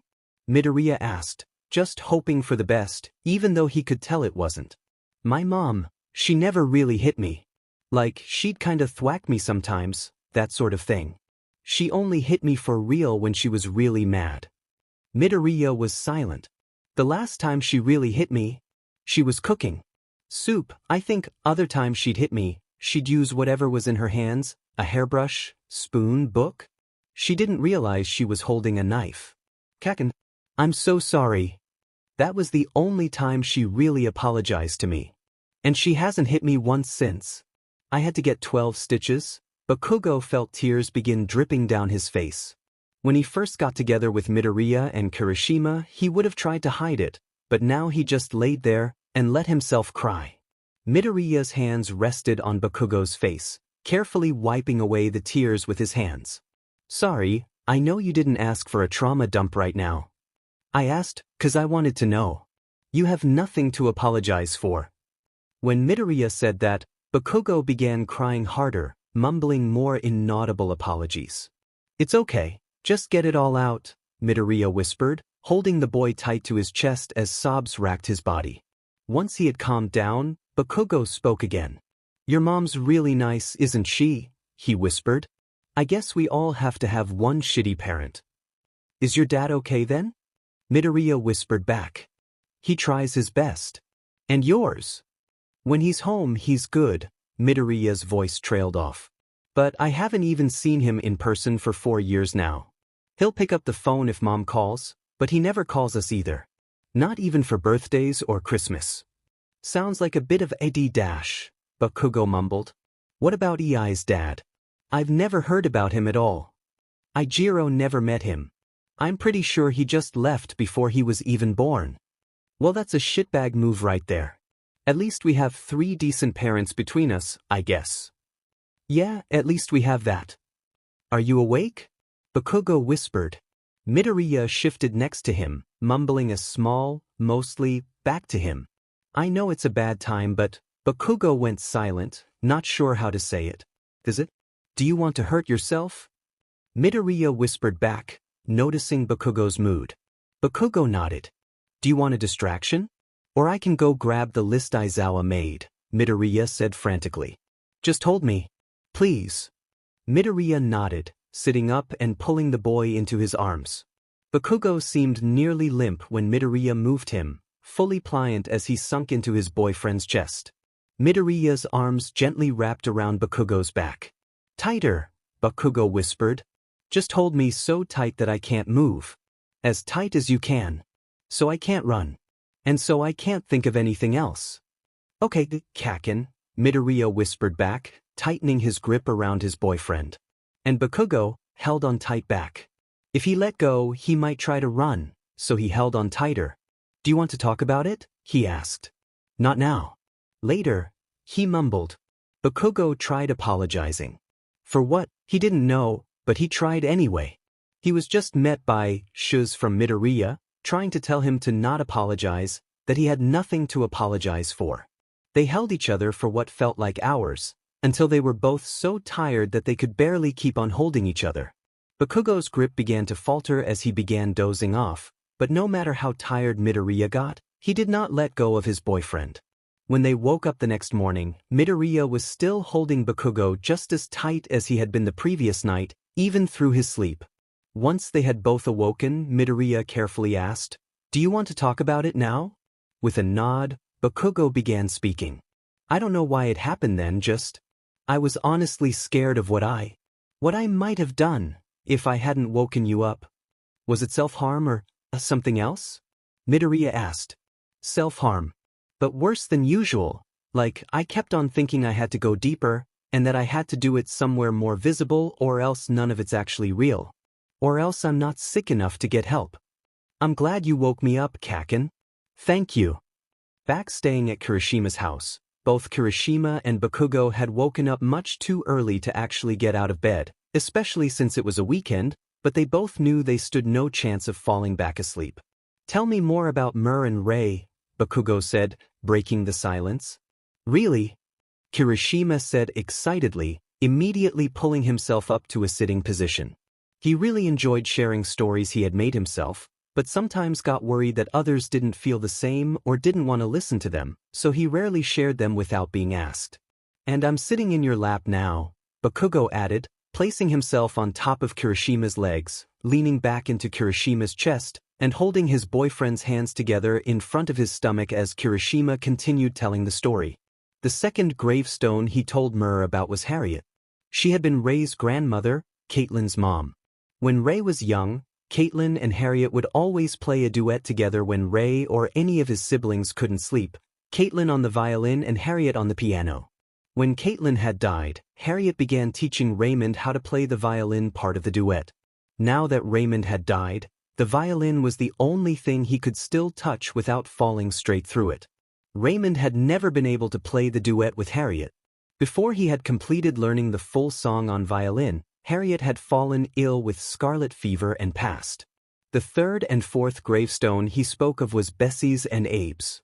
Bessie, as Mur learned, was Raymond's younger sister, and Abe, full name Abraham, was Raymond's younger brother, Raymond being the oldest, Bessie being the middle child, and Abe being the youngest.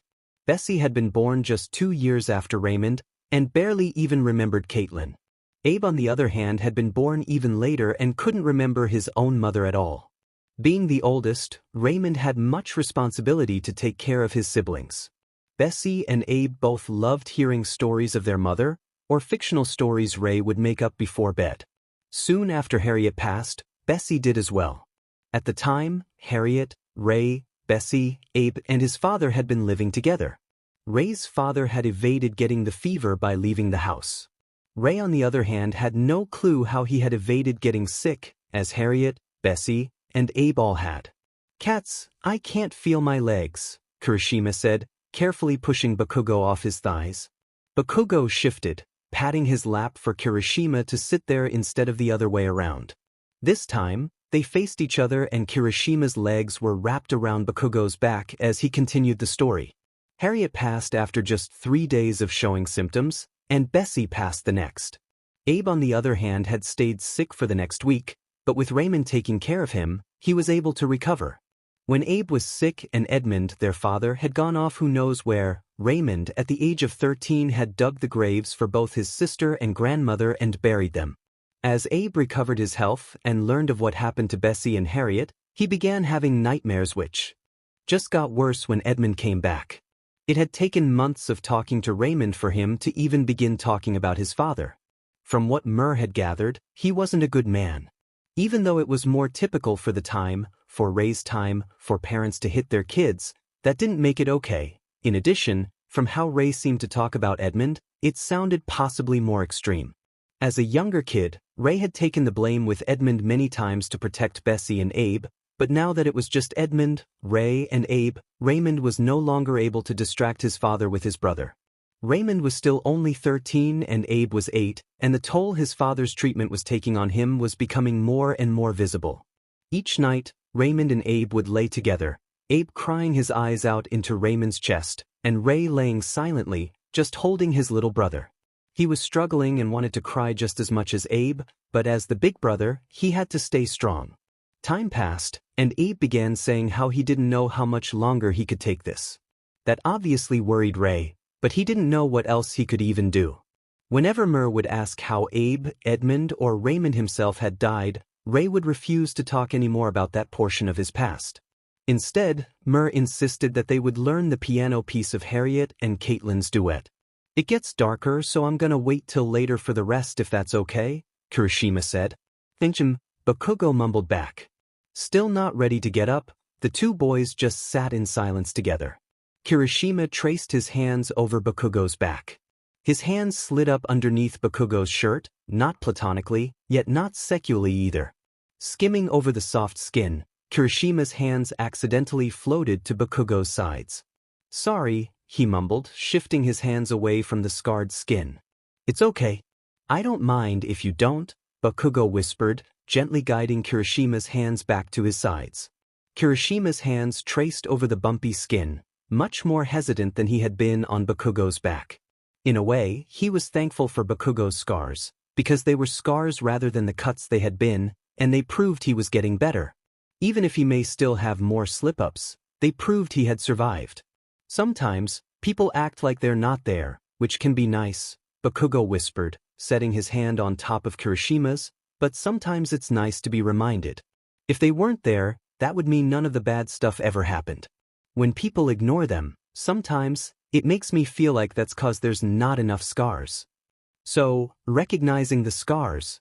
It recognizes the bad stuff, but it also recognizes you getting better, Kirishima whispered. "Exactly. I'm glad," Kirishima whispered. His hands continued skimming over Bakugo's soft skin, over scars and over scarless skin, over defined muscles. "I'm glad you're getting better.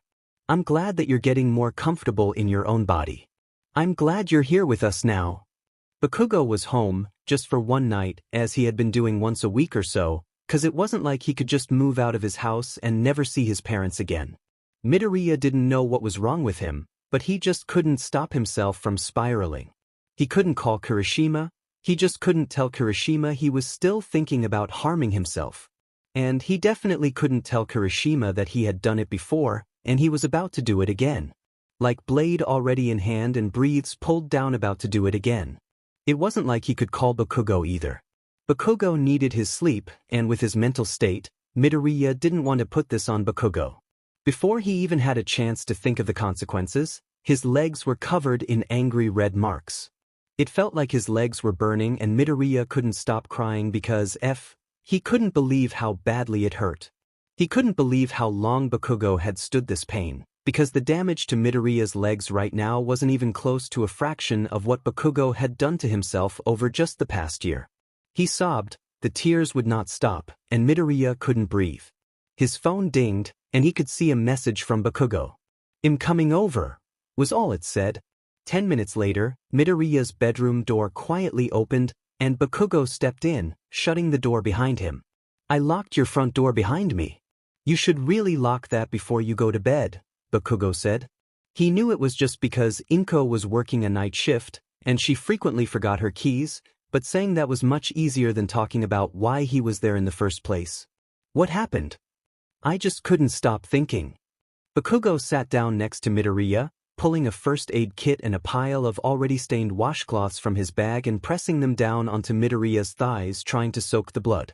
"It hurts," Midoriya rasped, trying to hold back his tears and not succeeding as they fell down his face, caressing his cheeks.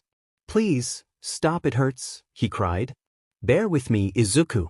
Trust me, it'll hurt a lot worse if you get an infection."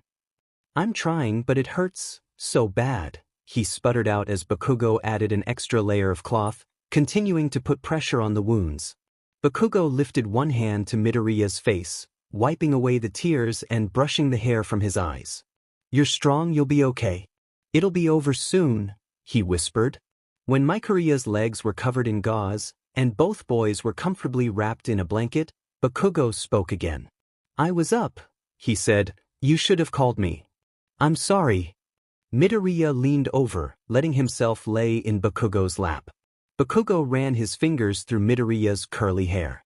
"Ijiro needs to know about this," Bakugo said. "It's happened 2 times now, and he still doesn't know that you've ever done this." Midoriya tensed in Bakugo's lap. "I can't do it. I can't tell him." "I'm not saying you have to tell him today, tomorrow, but you can't keep it from him forever." "What do I tell him tomorrow?" "He'll still see the flowers," Midoriya asked. "I'll cover for you," Bakugo said, even if it was against his better judgment. He remembered the last time this had happened, and he had said if it ever happened again, he would go tell Kirishima, but here he was, doing the exact opposite. Bakugo continued, "But, you need to call me next time you feel like this, and you need to tell him eventually." "Thank you, Kaken," Midoriya whispered, nuzzling his head into Bakugo's hand and shutting his eyes trying to get some sleep. At 6 a.m., Midoriya was asleep in Bakugo's lap, and Bakugo's phone began ringing. "Hey Ijiro," Bakugo said, picking up the phone. "Are you okay? What happened?" "Oh right. I'm with Izuku now. He already bandaged me up." "And what happened?" Bakugo was silent for a second as he tried to think of something to say. "My mom was just yelling a lot again. Not at me, but she was in a bad mood and I couldn't deal with it. I'm okay now though." "Are you sure?" It looked like the flowers were. Kirishima paused, thinking about his phrasing. There were a lot of flowers. "Like more than usual." "Sheet," Bakugo thought. He'd forgotten about Midoriya being a bit heavier-handed than he was. "Really? I didn't notice," Bakugo said, trying to bullshit his way out of the situation. "I must have just been extra tired or something." "Be careful. Please." Midoriya woke up just as Bakugo was saying bye to Kirishima. "Did you tell him?" Midoriya whispered. Bakugo shook his head. "I said I'd cover for you. I wouldn't tell him without letting you know before at the very least." Midoriya just hummed a thanks. "Do you need to go into school late today?" Midoriya shook his head, pulling himself up from Bakugo's lap where he had slept the previous night. 15 minutes later, they were both on their way to school. When they arrived, Kirishima immediately gave Bakugo a giant hug and squeezed Midoriya's hand, whispering a thank you for taking care of Bakugo, even though it should have been the other way around. Bakugo eyed Midoriya cautiously the whole day, practically monitoring his each and every move and reading into the lines way too much. Each time Kirishima grabbed Midoriya's thigh that day, a habit that Midoriya and Bakugo both hated at the moment, Bakugo could see Midoriya trying to hide his flinch. It took everything in him to not tell, get Kirishima to give Midoriya a hug instead of himself, and to get Kirishima to stop squeezing right over Midoriya's injuries. With how much Midoriya had cried the previous night, about how bad it hurt, Bakugo couldn't imagine how much restraint it was taking to show such minimal reactions to Kirishima's movement. It also seemed near impossible that none of Midoriya's injuries would reopen from it. When they got home, Bakugo was proven right, as he removed the bloody bandages and replaced them with fresh ones. Midoriya could not be more thankful that Kirishima had not noticed the petals falling from his own breathes or the ones from Bakugo's. "I'm sorry about this," Midoriya mumbled. "You're already dealing with enough on your own dash," he began rambling. "We all deal with bullshit sometime or another. You help me with mine, I help you with yours. No apologies." "Thank you then. For helping me." Bakugo just nodded, pulling Midoriya into his arms. He ran his fingers through Midoriya's hair, and brushed his thumbs over Midoriya's cheeks. "You have more freckles than when you were little," he said. "They look weird, don't they?" Midoriya mumbled. His self-esteem had obviously taken a hit with this most recent breakdown. "Nah, they make you cute as sheet," Bakugo said, nuzzling his nose against Midoriya's, then placing a few pecks on his cheeks, on some of the more prominent freckles. Midoriya's face was engulfed in heat as his cheeks and the tops of his ears turned bright red. "Quit it," Midoriya whined, pushing Bakugo away from him from embarrassment. "Quit what?" Bakugo said with a laugh. "You want me to quit this?" he asked, peppering his face with even more kisses. "Kaken, it's embarrassing," Midoriya said, hiding his face into Bakugo's chest. Bakugo just chuckled, running his hands through Midoriya's thick dark green hair, comfortingly rubbing the back of his head. The moment of embarrassment and laughing passed, and Midoriya began apologizing again. "I'm sorry that you had to end up with me as your soulmate," Midoriya whispered. "You would have been better off with just Kirishima and not me." No, Bakugo said. "Look at me, Zuko. I am so happy to have you as my soulmate, and I wouldn't have it any other way." Bakugo lifted Midoriya's face up to meet him in the eyes. "Tiny freckles, giant mess of hair and all. You're sweet and caring and so incredibly appealing. I mean your eyes alone make me want to stare at you for hours." And then Midoriya was giggling again. His ears and cheeks were covered in blush, but this time, he didn't quite mind. He knew he had to go home for more than just one night, getting home at 8 p.m. and leaving at 7 a.m. at some point. Bakugo couldn't just keep living at his boyfriend's houses. He could stay at his boyfriend's houses whenever he wanted without his parents caring, mostly because they didn't know where he was, but they might start to have a problem with it if he literally never came home. The first night home went just fine. There were no relapses, no incidents with Mitsuki, and they all met each other to walk to school together the next day, and the second day was the same. It wasn't until the third day that they ran into a problem. It was near 1 a.m. and Bakugo couldn't sleep, so he had begun cleaning his bedroom. He picked up piles of clothes from the floor, quietly brought all his dirty dishes down to the kitchen, and then began cleaning up his desk. He put a few books back onto the shelf, straightened out his papers, mostly various completed homeworks that had already been graded. When he picked up his journal, though, he heard a clink. There was a blade laying on his desk that had fallen out of the journal. It was an old one of his favorites from the time that he had quit using, solely because he had lost it. At least now he knew where it went. In a moment of adrenaline, he pulled off his shirt and quickly pulled it against his side. Damn it, I shouldn't done that. Ijiro will know. Izuku will know. Everything froze. The panic subsided, and he couldn't feel anything anymore. Since I already did one, since they'll already find out anyway, I might as well do more. They probably won't want me alone for a while after this, so I won't have any more chances. He slid his breathes down to his knees and sat on the floor, with the blade in hand. He quickly dragged it across each of his thighs repeatedly, then across his sides and chest too. Each time, he tried to go just a bit deeper, each cut taking a second longer to turn from white to red than the last. Between the exhaustion and blood loss, Bakugo ended up passing out on the floor of his bedroom, a puddle of dark red surrounding his legs. When Midoriya awoke, something felt off. He laid in bed for a moment, then noticed something itching at his thighs. He lifted the covers to see a large pile of flowers, much larger than it had usually been, before Bakugo was trying to get clean. Midoriya immediately grabbed his phone off his nightstand and called Bakugo, but the call went to voicemail. He called 2 more times and the same happened, so he hopped out of bed, quickly throwing on his school uniform, writing a note for his mother, grabbing his school bag and running out his front door. It took him 5 minutes to reach Bakugo's household. He was about to knock on the front door, but once he realized that Mitsuki and Masaru were probably home, he thought better of it. Walking around the side of the house, Midoriya made his way to Bakugo's window. He couldn't quite see inside, but he still knew which window it was. He tapped on the window, quiet at first, but every few seconds he would knock a bit louder. "Shut the F up," Bakugo yelled from inside. "Kaken, it's me. Open your diamond window," Midoriya yelled back. Midoriya couldn't hear what Bakugo said next, but he could tell it was some sort of series of curses. A few moments later, Izuku could hear the window creaking open, and then a grumble of "come in" coming from inside. Midoriya struggled to pull himself up, but once he got his arms over the windowsill he was able to pull himself the rest of the way inside, only scraping up his knees on the brick a tiny bit. "It's 6:15 in the FING morning, Zuku," Bakugo mumbled, still nowhere near being truly awake. "Flowers. There were so many flowers, Kaken."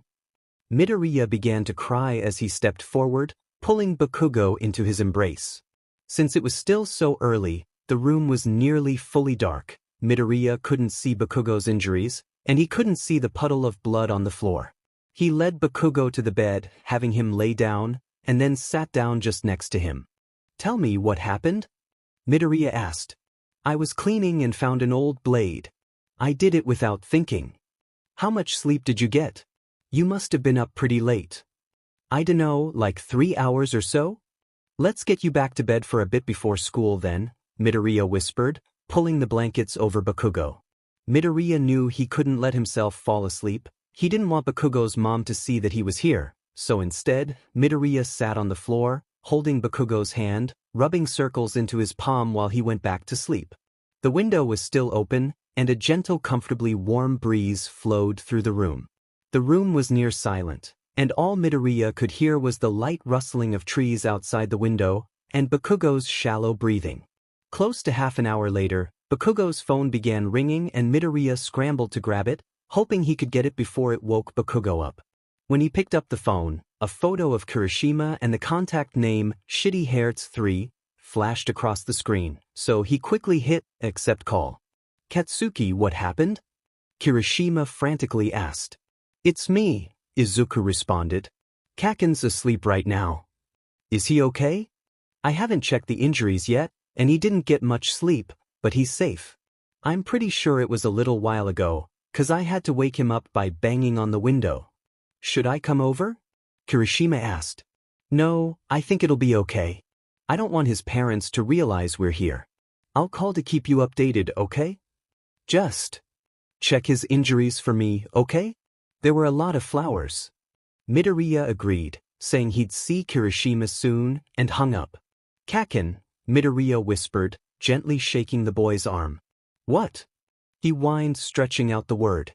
"You don't have to get up, you should keep napping if you want, but I need to check your injuries, okay?" Bakugo just grumbled in response, just hoping that Midoriya wouldn't turn the lights on too bright so that he could still rest a bit longer. Thankfully, Midoriya just turned on one lamp, not bright enough to hurt Bakugo's eyes, but still light enough to be able to see. Now with a bit more light, Midoriya could see the puddle of dried blood on the floor, but he knew it wasn't the time to worry about that. Midoriya carefully pulled the blankets down, revealing Bakugo's uncovered torso. Since he had just passed out on the floor and not woken up until Midoriya arrived, he had never had a chance to put his clothes back on. Midoriya's eyes scanned over the wounds covering Bakugo's torso. None of them seemed to be in need of stitches. The blood over them had dried into a rusty, flaking dark brown. He knew they needed to be cleaned, but he wasn't sure he could leave the room to get the supplies without running into Mitsuki. Midoriya moved the blanket to recover Bakugo's torso and proceeded to uncover his thighs. Midoriya stared for nearly a full minute, practically in shock. Blood still slowly seeped from some of the wounds it had even soaked onto the bed sheets, and they were worse than he had ever seen on Bakugo. He looked up to his boyfriend's face, but couldn't decipher any emotion from him, as he had already fallen back asleep. Midoriya could tell, just from looking, that Bakugo was going to need stitches. With the blood still slowly seeping, Midoriya found a dark t-shirt in the closet and pressed it to Bakugo's thighs to hopefully help stop the bleeding. Replacing the blanket over Bakugo's legs, Midoriya reached for his phone and called one of the few numbers he had memorized. When he heard the phone pick up, he immediately started talking. "Mr. Aizawa, can Bakugo and I come in early today?" "What happened, Midoriya?" Aizawa asked, obviously concerned from his tone of voice. He relapsed and I think I need your help for the medical care. It's pretty bad, but he'll refuse going to Recovery Girl, 'cause he says it makes him want to do it again. I'll be at the school by 7, and you two can come anytime after then." "Thank you, Mr. Aizawa." Looking over to the clock, Midoriya saw that it was already 6. "Kaken, we need to get up," he whispered, helping him sit up. Midoriya helped Bakugo pull on a hoodie, and then stood up to step into some sweatpants he had made sure were black. He shoved Bakugo's uniform into his backpack to change into later. "We're leaving early, okay?" he whispered, and Bakugo just numbly nodded. "You go on through the house and meet me out front," Midoriya said, already heading towards the window. Midoriya stood in front of Bakugo's house for 4 minutes before Bakugo walked out holding 2 granola bars for their breakfasts. Piggyback ride? Midoriya asked hesitantly. He really didn't want Bakugo moving his legs so much before they were even bandaged, but there was only so much he would be able to do about it. Bakugo shook his head, mumbling something about being fine, and began walking towards the school, wincing with each step. Thankfully, Bakugo's house was the closest to UA out of all 3 of their homes. It took much longer than usual with Bakugo's decreased speed, but they still arrived at 7:15. When they arrived, Aizawa was waiting for them, standing next to the main entrance.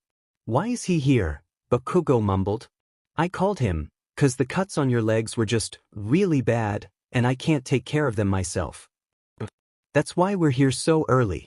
Bakugo had barely been paying any attention to what had been going on around him, and even now, after walking to school, everything still felt foggy. "Let's go up to the nurse's room, okay?" Aizawa said. "Recovery girl isn't here, is she?" Bakugo whispered. He really didn't want to have to deal with that. No recovery girl. Just normal medical care," Midoriya responded. In the nurse's room, Aizawa instructed Bakugo to sit on the bed. "Midoriya said that you had a relapse?" he said. Bakugo nodded, not looking up at the man. "That's okay, kid. That's a normal part of recovery. We just need to make sure that you're safe now. So, can you show me where you're injured, please?" Bakugo lifted the bottom of his hoodie, then mumbled, "And thighs. Thighs are worse, I think, from how it feels, but I haven't looked yet." "Okay, thank you, Bakugo. Can we start by cleaning off your thighs?" Bakugo agreed, so Aizawa went to wash his hands, and returned with a cloth and bowl of water, and when he returned, Bakugo's thighs were uncovered. By now, it seemed the slow bleeding had stopped, Midoriya noticed. Aizawa began carefully wiping away the dried blood with a wet cloth. As he ran it over one of the deeper injuries, it began bleeding again, so Aizawa quickly put pressure over it. "Some of these are going to need stitches," Aizawa stated. "I don't want to. Can't we just do butterfly tape?" Bakugo asked. With a sigh, Aizawa agreed to try using butterfly tape, but he said if it didn't work, he would be taking Bakugo to get stitches. It was nearing 7:50 when Aizawa completed Bakugo's bandages. The butterfly tape had thankfully worked, but Bakugo felt like he was some sort of mummy with how much gauze he was covered in. "Are you up to going to school today?" Midoriya asked, and Bakugo nodded. "No training until your legs are healed," Aizawa added. Bakugo wasn't pleased with that, but he couldn't say he was surprised. Kirishima had arrived around 7:40, but not wanting to intrude, he had waited in the hall. When Midoriya and Bakugo walked out of the nurse's room together, they both immediately had arms thrown around them as Kirishima leapt onto them. Kirishima pressed his forehead to Bakugo's, nearly crying as he told him how glad he was that Bakugo was okay. They were all at Midoriya's house, as his boyfriends and Aizawa all had not wanted him to immediately return home after the incident. Kirishima had also wanted to stay over, since they hadn't all stayed together for a while. Kirishima sat cross-legged with Bakugo in his lap, facing each other with their arms wrapped around each other's necks, waiting for Midoriya to get out of the shower. "You're cute," Kirishima said. "No, I'm effing not," Bakugo snapped back. He could already feel heat encroaching on his cheeks. "Adorable then? That's literally effing worse." "Hot. I can deal with that one," Bakugo laughed. Kirishima leaned closer to Bakugo, and his heartbeat began beating faster and faster. "Can I?" Kirishima whispered. He was close enough that Bakugo could feel the warm breath on his cheeks. Kirishima hadn't planned for this situation to arise, but now he was quite thankful that he had recently used mouthwash, or else he would be spending this whole time worrying over whether Bakugo thought his breath smelled bad. "Please." And then Kirishima's lips were on his. For a split second, Bakugo froze. He didn't know what to do. Was he supposed to lean into the kiss? Where were his hands supposed to go? Had he brushed his teeth well enough that morning? Then he melted into the kiss. Kirishima's hands snaked around Bakugo's head, running his fingers through Bakugo's hair, and holding the back of Bakugo's head, pulling him in deeper. "Hey, no fair. Who said you got to kiss him first?" a voice yelled. Kirishima and Bakugo pulled away from each other, looking over to see Midoriya in the doorway, just out of the shower. They couldn't speak for a moment, both still breathless as Midoriya walked over to them grinning. He was wearing one of Bakugo's t-shirts and some random shorts, and a towel laid over his still soaking wet hair. "Kiss me," Bakugo hoarsely whispered, reaching out and grabbing Midoriya's wrist and pulling him close. Midoriya's kisses are much more hesitant, lips brushing together tentatively. Hands gently roamed over Bakugo's torso, tracing small patterns onto his back. Bakugo could barely believe that just months ago, even the thought of someone else touching him, even just holding hands, had the capability to bring him to tears because of how long he had gone with no human touch whatsoever. He lifted his hands to Midoriya's back, tracing similar patterns onto his boyfriend's back in response. Kirishima couldn't deny that he was a little jealous at that moment, but he had been the first one to get to kiss Bakugo, so he gave them a moment where they could focus on nothing but each other. "Love you," Midoriya whispered, pulling away just enough to be able to speak, but still leaving nearly no space between them. "Hey," Kirishima pouted. "I love you too," he declared, jumping up and wrapping his arms around both his boyfriends. All three boyfriends were hanging out. They had gone out to dinner, also known as they ate fried chicken in the Brahms parking lot, and then had decided to go on a walk around a local park to watch the sunset. It had been getting warmer as it got closer and closer to summer, but with the slight wind and sun setting, the temperature was perfect.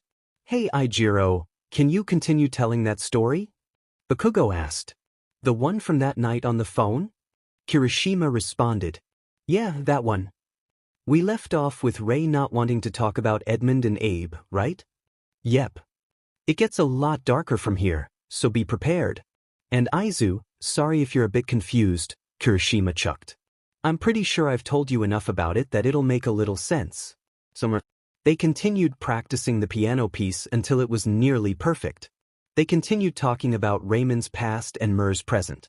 Eventually, Ray and Mer decided it was time that they could play the duet together. For some reason, it felt like this was a goodbye, and both Raymond and Mer knew it. Just before they began playing, Raymond spoke up, saying he wanted to tell Mer what really happened to him, Ib, and Edmund. Just in case this really was goodbye. Ray took a moment to breathe, gathering his thoughts before he began telling the story. It had been a nice day, a bit cloudy, likely about to rain within the week, but the temperature was like those perfect fall days where you can't even think about being inside because of how nice it feels outside. Raymond had been outside, working on the east side of the cabin, tending to their garden, and Abe had been on the west side. When Raymond walked around to the other side of the building, Abe was no longer anywhere to be seen.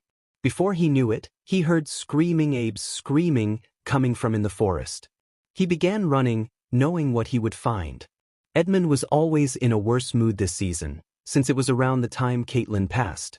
When he made it to where Abe was lying limp on the dirt ground, Edmund standing over him, a blank expression on his face. Raymond rushed over to Abe, picking him up off the ground and checking for a pulse. It was faint, but it was still there. Back at the cabin, Raymond did his best to care for Abe, but he was dead by morning. Maybe he could have survived, had they lived closer to town, or had Abe had any will left to live. Edmund had returned in the middle of the night, but Ray had been too busy taking care of Abe, trying to save Abe to even notice.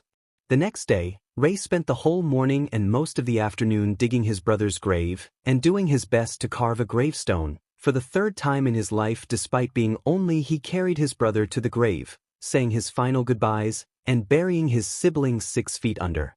"You didn't tell me it was going to be that dark," Bakugo yelled, flicking Kirishima's arm. "I am confused as hell right now," Midoriya added.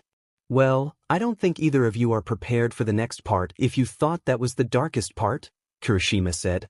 "I'm not ready to go home yet, so can we walk around a bit more?" Midoriya asked. "Sounds good to me. Maybe we can find an ice cream stand or something." Kirishima and Midoriya refused to let Bakugo stay at his own house for close to 2 weeks after the most recent incident, until he was forced to come home by his father calling him, letting him know there would be a family dinner with his grandparents, his mother's mother and father, he would need to be home for. It was a Friday afternoon when Bakugo arrived home, and he had been receiving miniature lectures from Midoriya and Kirishima all day about how if even the smallest thing happened, he needed to call them. When he walked inside, he found that only his father was home, and his mother was nowhere to be seen. In his bedroom, it took nearly 15 minutes to find more formal clothing to wear, considering most of his clothing wasn't even at his own house, and he had not done laundry at his parents' home in what felt like forever. Despite that, he did find a way to pull together an outfit nice enough for his grandparents' visit. When he returned to the dining room, he was dressed in plain black briefs and a somewhat wrinkled button-up. He sat on one end of the dining table and his father sat at the other, both of them waiting for Mitsuki or for Mitsuki's parents to arrive home. "They're your soulmates, aren't they?" Masaru asked out of nowhere. "I don't know what the F you're talking about, old man," Bakugo retorted. He couldn't know about Kirishima and Midoriya. If he knew, it wasn't long before Mitsuki found out too. Her reaction would be bad, there was no debate about that, but he had no clue how bad it would be. "The two boys who were over here that day with you in the bathroom, and who always wait outside for you in the mornings just a few houses down. Red hair and green hair. They're your soulmates, aren't they?" His dad had seen Kirishima and Midoriya waiting for him before school? "Don't even dare tell the old hag." "I won't. I know how she can be. You've been staying with them, right?" He continued asking. "Figured it out, did ya? Who else would I be staying with?" Masaru stood from the table and sat back down a few chairs over, now next to his son. "Well," he said, "I would quite like to meet them sometime when your mom's out." "Have they been helping you? With the cutting stuff?" Masaru made a motion against his wrist with his opposite hand that Bakugo internally cringed at. He never understood why so many adults did that. It was annoying enough when they always called it cutting, like no one else hurts themselves in different ways, but even more so when they just had to add the imagery along with their speaking. Bakugo never even self-harmed on his wrists, yet that's always the motion his father did any time the topic was brought up. Bakugo was silent for a moment before responding with a simple "he." After another moment of silence, Bakugo continued saying, "They've really helped me a lot. I don't know what I would do without them. I'm glad for that. I'm glad you found someone who can help you. Katsuki, have you found your soulmate yet? Is she appealing?" Bakugo's grandmother asked. "No soulmate yet, Grams." Bakugo responded. If he couldn't tell his mom about his soulmates, he sure as hell couldn't tell his grandma. When they got home, Bakugo's mother stopped him before he could escape to his bedroom. "On the topic of soulmates," she said, "Izuku still doesn't know, right?" "Of course he doesn't, old hag," Bakugo responded. He could see her hand begin to lift to thwack him across the head, but when her eyes darted to his arm, where she had hit him, she let her hand fall back down. "Good," she snapped. "Because I will not have a little fgot son living in this house." Bakugo just nodded, excusing himself, and walking back to his bedroom. She will not have a little fgot son living in this house.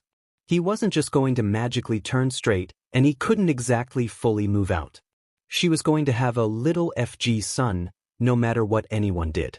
She won't have a little FG son living in this house. But she can have a little FG son dead in this house.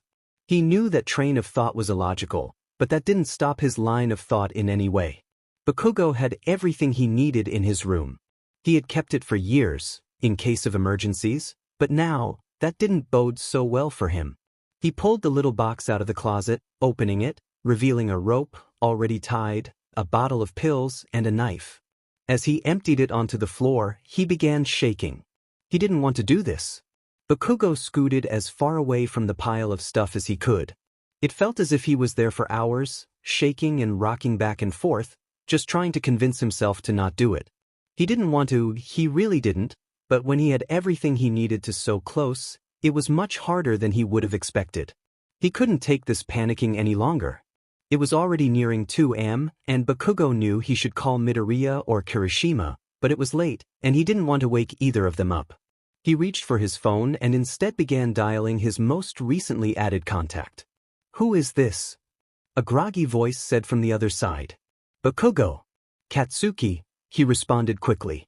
"What's going on, kid?" Aizawa immediately sounded much more alert and much more concerned. "Can't be alone right now. Do you need me to come get you? Or do you just want to talk?" Aizawa asked.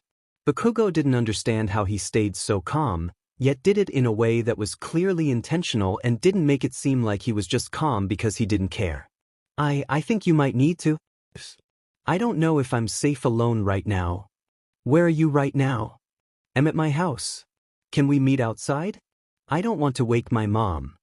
Bakugo gave Aizawa his address, and then quietly snuck out in front of his house, sitting out on the sidewalk. 7 minutes later, Aizawa was standing in front of Bakugo and helping him up off the concrete. Do you want me to take you to Midoriya or Kirishima's house? Aizawa asked. His arm was wrapped protectively around Bakugo's shoulder, halfway supporting the boy's weight. No, can I just stay with you? Okay, kid, Aizawa said with a sigh. He honestly would have felt more comfortable had Bakugo stayed with someone he was closer to like his boyfriends, but if this was what he would rather, Aizawa would comply. It's gonna be a little bit of a walk. Is that okay with you? Bakugo just nodded. They walked through the dark neighborhood, Bakugo leaning into Aizawa for support. At first Aizawa had been concerned that he was injured, but soon realized that Bakugo was just exhausted, having barely slept since the night previous, at least. Aizawa didn't ask what happened that made Bakugo need to call him in the first place. He wanted to give Bakugo a chance to bring it up himself instead. When Bakugo did speak up, Aizawa thought it would be to tell him what was wrong, but instead the boy had said, I'm sorry for making you come get me in the middle of the night. There's nothing to apologize for, Aizawa responded. I gave you my personal phone number for a reason. Bakugo didn't speak again until they arrived at Aizawa's apartment. When he went inside, he was instructed to sit on the sofa. Would you like some tea? Aizawa spoke from the kitchen. Sure, Bakugo responded. He sat on the sofa, scanning his eyes over the dark room. There was at least a week's worth of empty coffee mugs scattered across the living room. He felt a funny tickling on his legs, and looked down to see a cat. He reached down, beginning to pet them, when a voice spoke from the doorway. Her name's Miso, Aizawa said, standing in the doorway, and holding 2 mugs. He walked over, handing one of the mugs to Bakugo. It's supposed to help you sleep. Thank you. What happened, kid? Aizawa found a seat on the sofa, next to the boy, but with a comfortable amount of space between them. I didn't relapse, Bakugo responded, refusing to look anywhere in the direction of his teacher. My mom was being an old hag and said she didn't want Afghot's son living in her house. So I thought I could give her Afghot's son dead in her house instead, he whispered. I called you before I did anything. I just knew if I stayed alone much longer, I would have done something. What your mother said to you wasn't okay.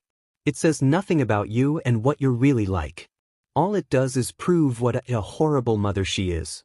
He watched as Bakugo took a sip of his tea, not responding, but still obviously listening.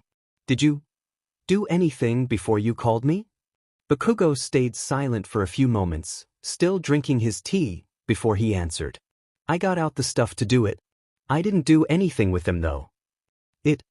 Aizawa said, requesting clarification. Not self-harm, more like the final it. Do you still want to right now? No. I don't think I really wanted to from the beginning, but I especially don't now. Nodding, Aizawa gave Bakugo a small smile and wrapped his arm gently around the boy, trying to give him a quasi-hug without scaring him. I'm glad you remembered to call me kid. Bakugo just hummed. How are you feeling? Bakugo paused, not about to kill myself, but not great. What do you want me to do? Aizawa tightened his arm around Bakugo's shoulders. Can we just sit? Maybe turn on some cartoons? Or just trashy TV? Okay, kid, we can do that. Aizawa pulled away from the boy, standing up to grab the TV remote. When he returned to the sofa, he picked Miso up and set her in Bakugo's lap, and returned to Bakugo's side. Where's Kaken? Midoriya asked. Kirishima was standing at the corner where they usually met, but Bakugo was nowhere in sight. Midoriya reached for his phone to call Bakugo, but instead saw a message. Don't wait for me, I'll be at school early today. Delivered 4:12 a.m. They were both concerned from that message, sensing that something was wrong, and quickly began heading for the school.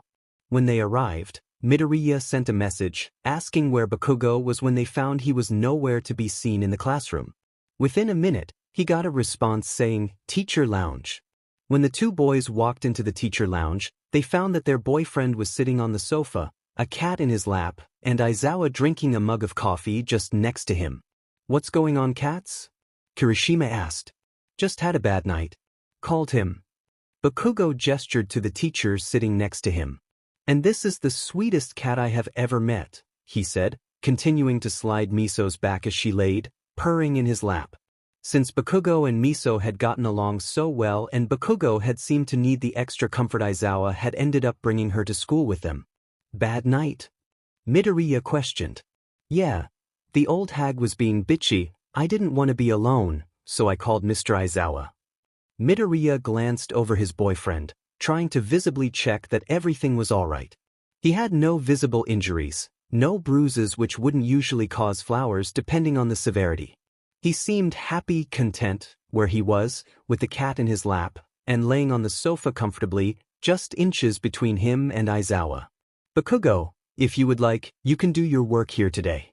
With Midoriya and Kirishima too. I'm not sure you're quite up to going into class today, and you don't have a uniform." Bakugo hesitated, but eventually agreed, as did Midoriya and Kirishima.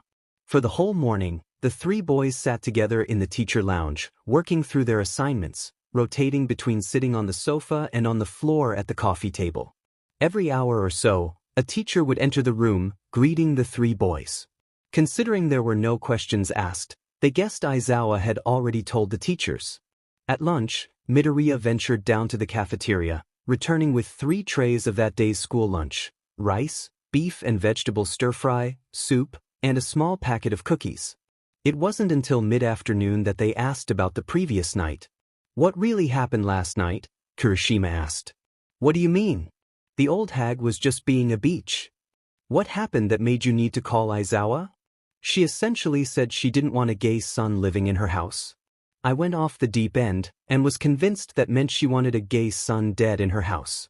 Bakugo's voice shifted into a whisper, nearly fearful of the response he would get to telling them the truth. "What, did you do anything?"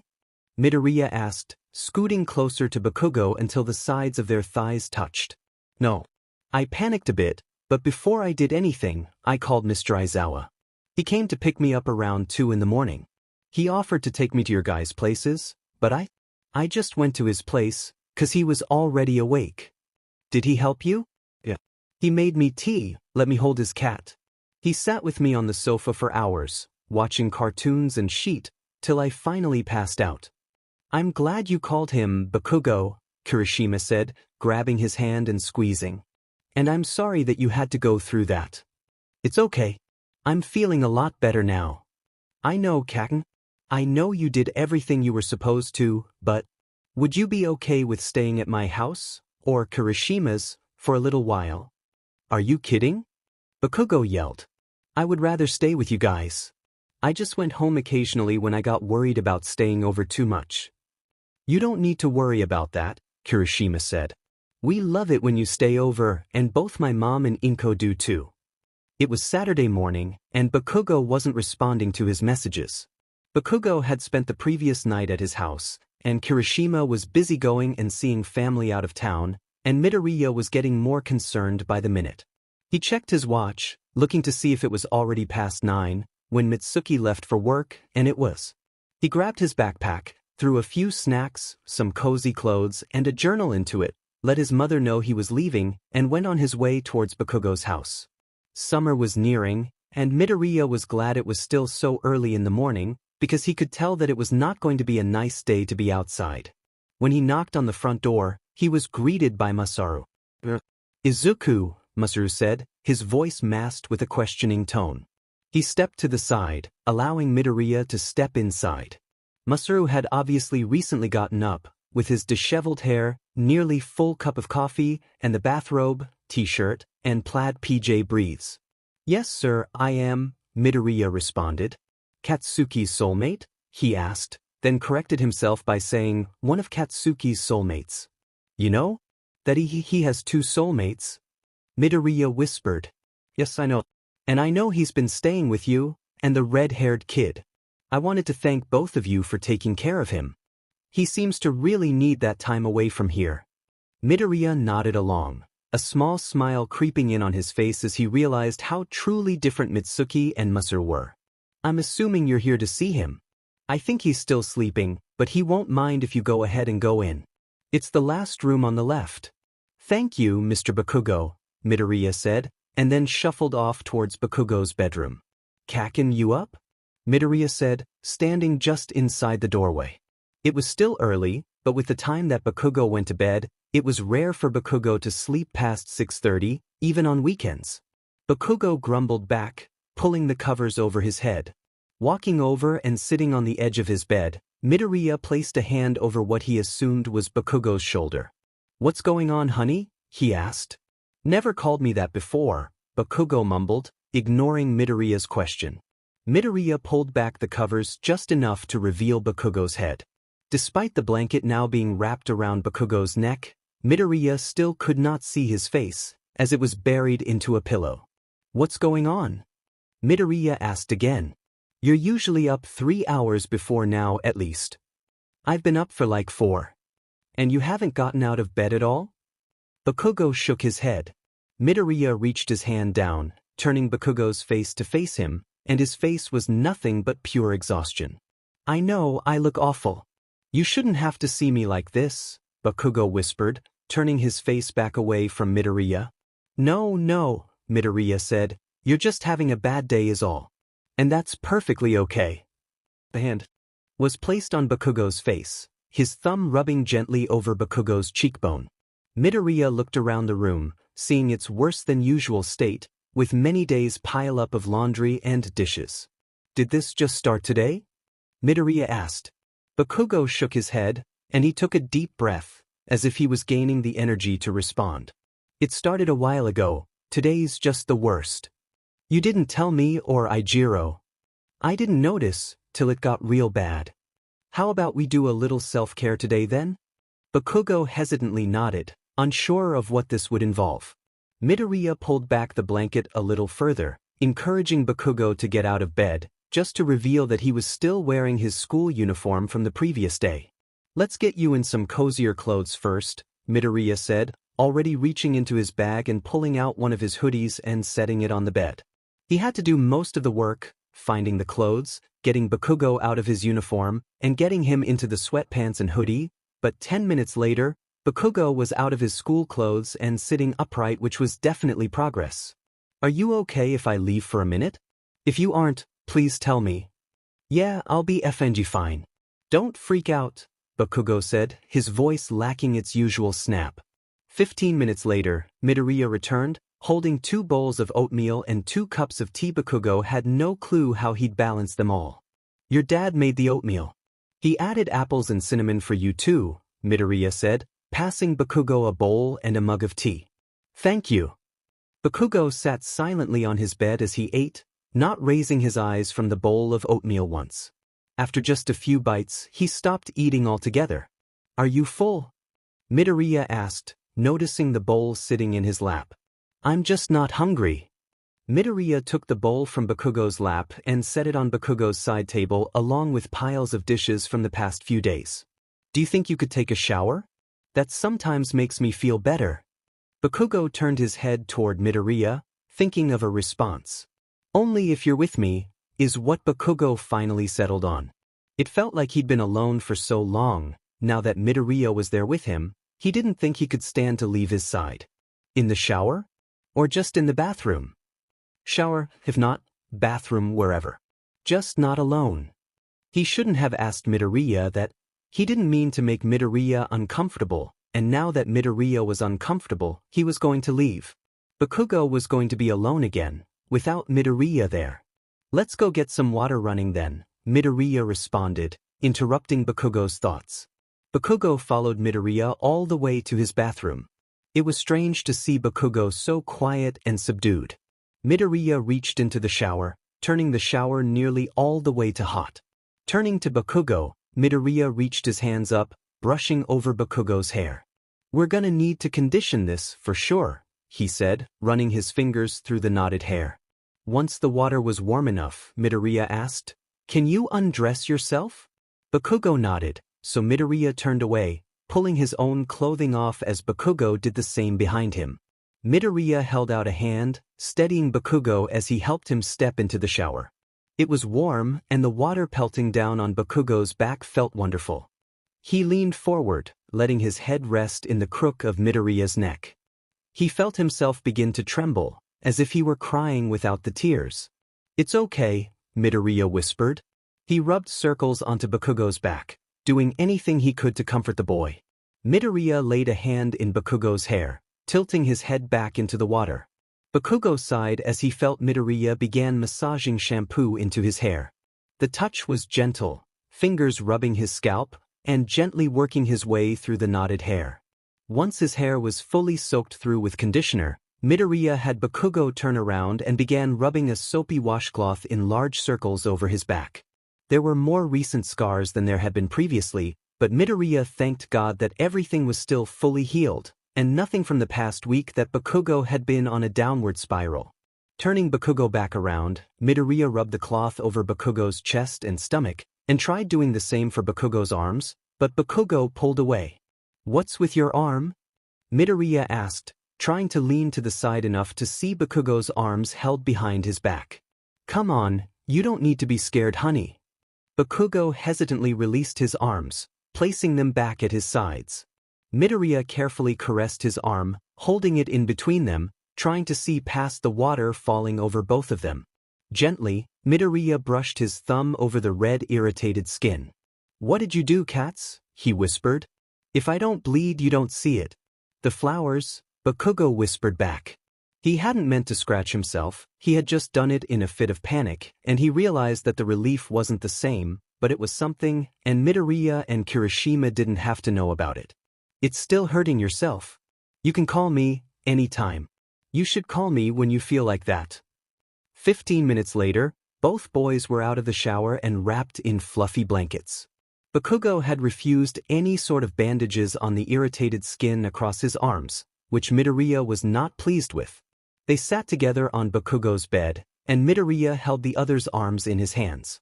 He may have refused bandages, but Midoriya insisted on using some lotion at the very least, to hopefully make them itch less so Bakugo would be less likely to want to do it more.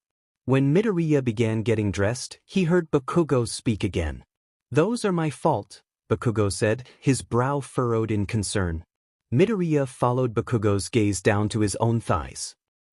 "Kaken, none of that is your fault. At all." Midoriya pulled on a shirt, and walked back towards Bakugo and sat on the bed so close he was practically in Bakugo's lap.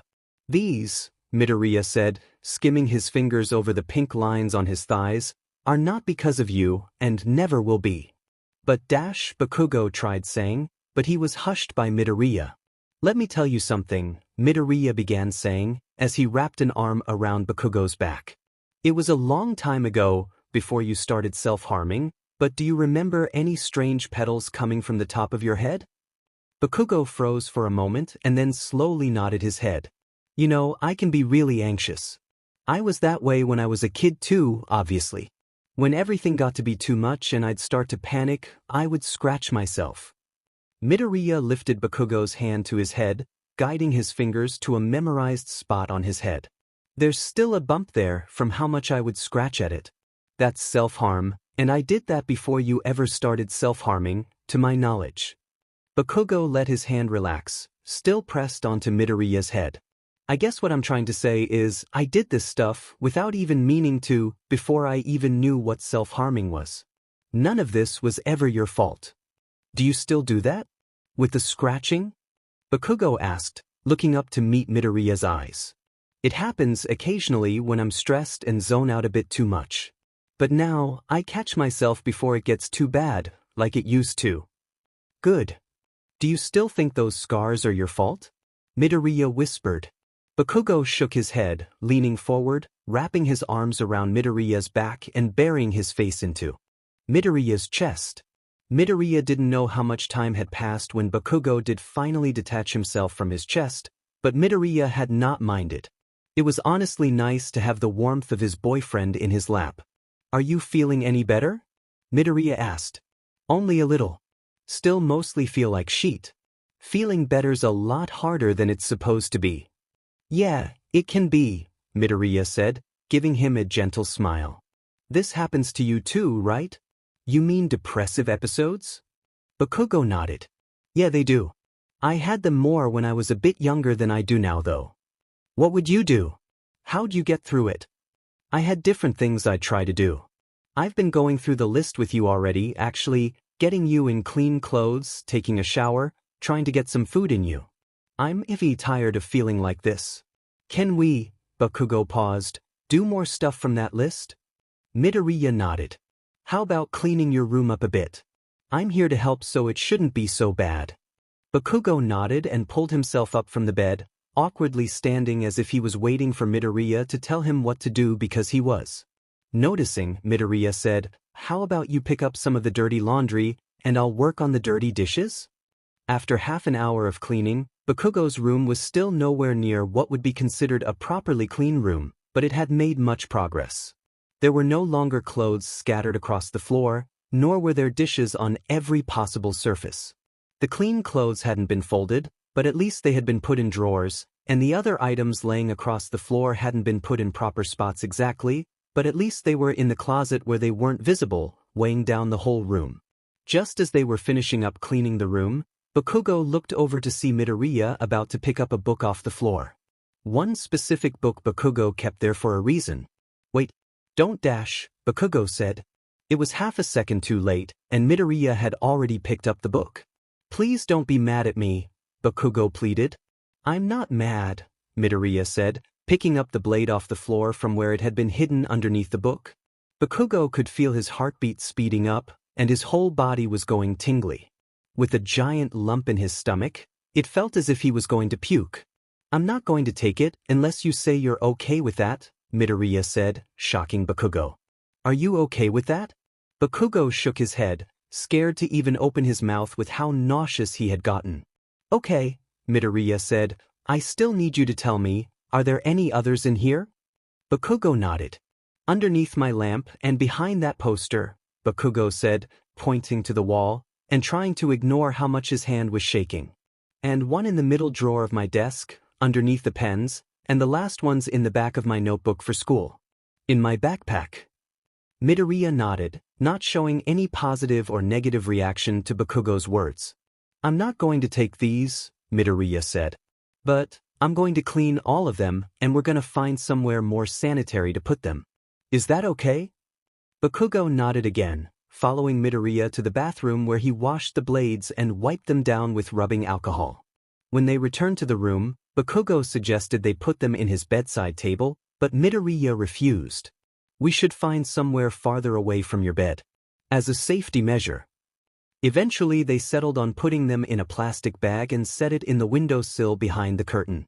It wasn't like Bakugo was worried about his parents taking them, so the placement didn't particularly matter. The only reason they had been hidden so all over the place in the first place was because he'd been worried about Kirishima or Midoriya taking them. Typically, seeing his blades didn't trigger him unless it was one he hadn't seen in a long time or one he had come across accidentally, which he was thankful for, and even if he hadn't been using them, knowing that the blades weren't there usually made him panic or relapse. It was the main reason he hadn't gotten rid of them, even after starting recovery with Kirishima and Midoriya's help. Immediately after the blades were out of sight, Bakugo was practically tackled by Midoriya, throwing his arms around Bakugo's neck and tightly hugging him. I'm proud of you. You know that, right? Midoriya said, with a quick peck placed on Bakugo's cheek. Bakugo just shrugged, a slight hint of blush covering his face and the tips of his ears. Do you think you have enough energy to go outside? Midoriya asked, but Bakugo shook his head. You want to do something here then? Or do you think you just need more rest? Rest, Bakugo mumbled. But don't leave. Please, he quickly added, a tone of desperation in his voice. I won't leave you. I promise. Here, sit, Midoriya said, pulling out the chair to Bakugo's desk. Just wait a minute for me, okay? Bakugo agreed. Midoriya left the room, doing who knows what, and returned 5 or so minutes later, holding a laundry basket, with a nicely folded pile of bedsheets and pillowcases. Bakugo tried getting up to help his boyfriend, but Midoriya just shook his head, saying that Bakugo didn't need to unless he really wanted to. Midoriya stripped down the bed to its mattress, turning away when he noticed the old he hoped bloodstains soaking through it. He pulled the fitted sheet tight over the mattress, and then a top sheet over it. Again, Midoriya left the room, this time leaving, taking the basket now full of dirty sheets and blankets with him. 5 minutes passed and Bakugo began to wonder when Midoriya was coming back. Another 5 minutes, and Bakugo was starting to get worried. Just as he was considering getting up and searching for his boyfriend, Midoriya returned, a pile of blankets in his arms and yet another mug of tea in his hand. "Get over here," Midoriya said, sitting on the bed, patting the spot next to him. "Your tea, good sir," Midoriya said in a joking tone, passing the mug to Bakugo once he was seated. Bakugo took the tea in his hands, silently thanking Midoriya with a nod. Then, there was a blanket thrown over his shoulder, and it was nothing but soft and warm.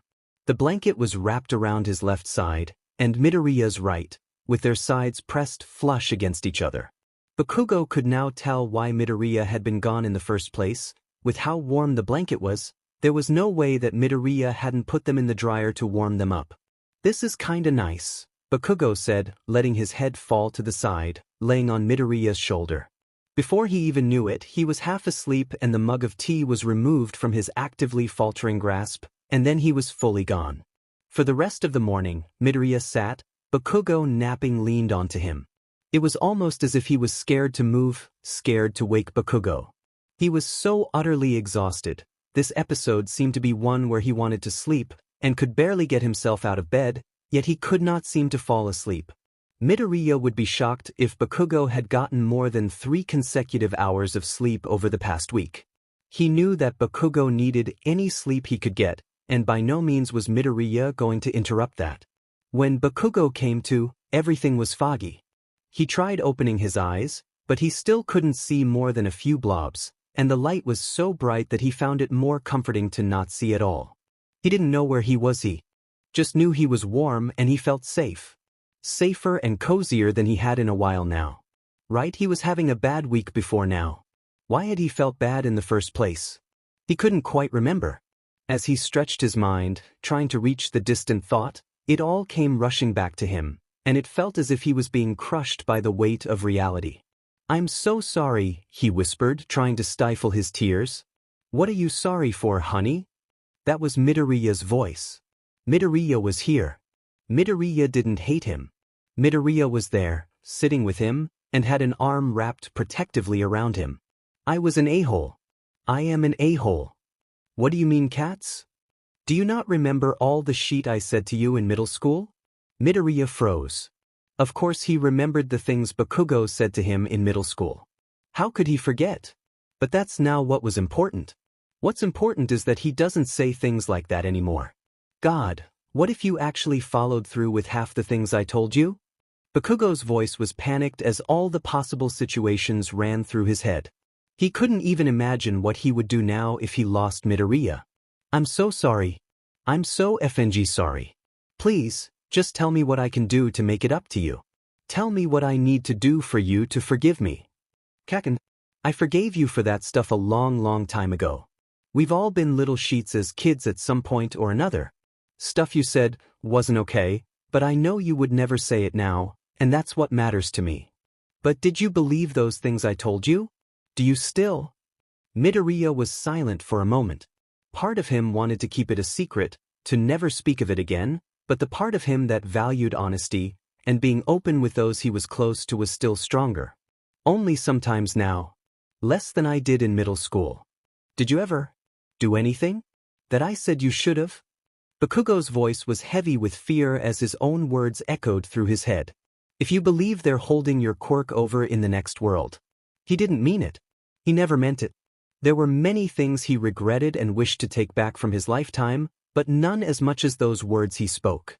"You should just dive off the rooftop. Do you want to know the truth?" Midoriya asked. Bakugo was scared, but nodded nonetheless. He had to know. "I thought about it. I nearly did it once, but I never actually followed through." Bakugo pulled himself up, wrapping his arms tight around Midoriya, feeling his presence. He was still here and he was okay. "I'm so sorry," Bakugo said, clutching tighter to his boyfriend. "You're not the same as you were back then. I forgave you a long time ago, I don't deserve your forgiveness. So you think you haven't changed? Unless you're saying you would still say those things again, I think you're fully deserving. I would sooner kill myself than saying that again, Bakugo snapped. Don't say things like that, honey, Midoriya whispered. He set a hand on Bakugo's cheek, tilting his face within reach, and placed a gentle kiss on Bakugo's forehead. God, you too, I'm trying to do my effing homework, can you not wait half a effing hour? Bakugo said from Kirishima's desk. Midoriya and Kirishima, on the other hand, were sitting together on Kirishima's bed. He wasn't even facing them, but Bakugo could tell they were obviously flirting.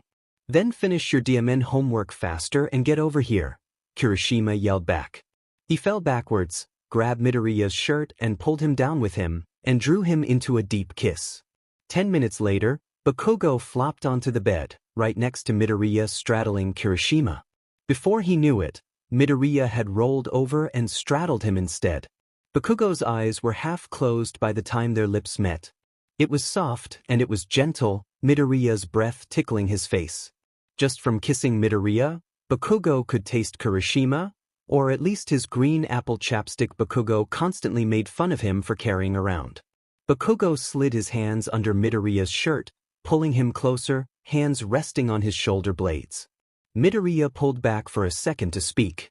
You want to go further? He whispered.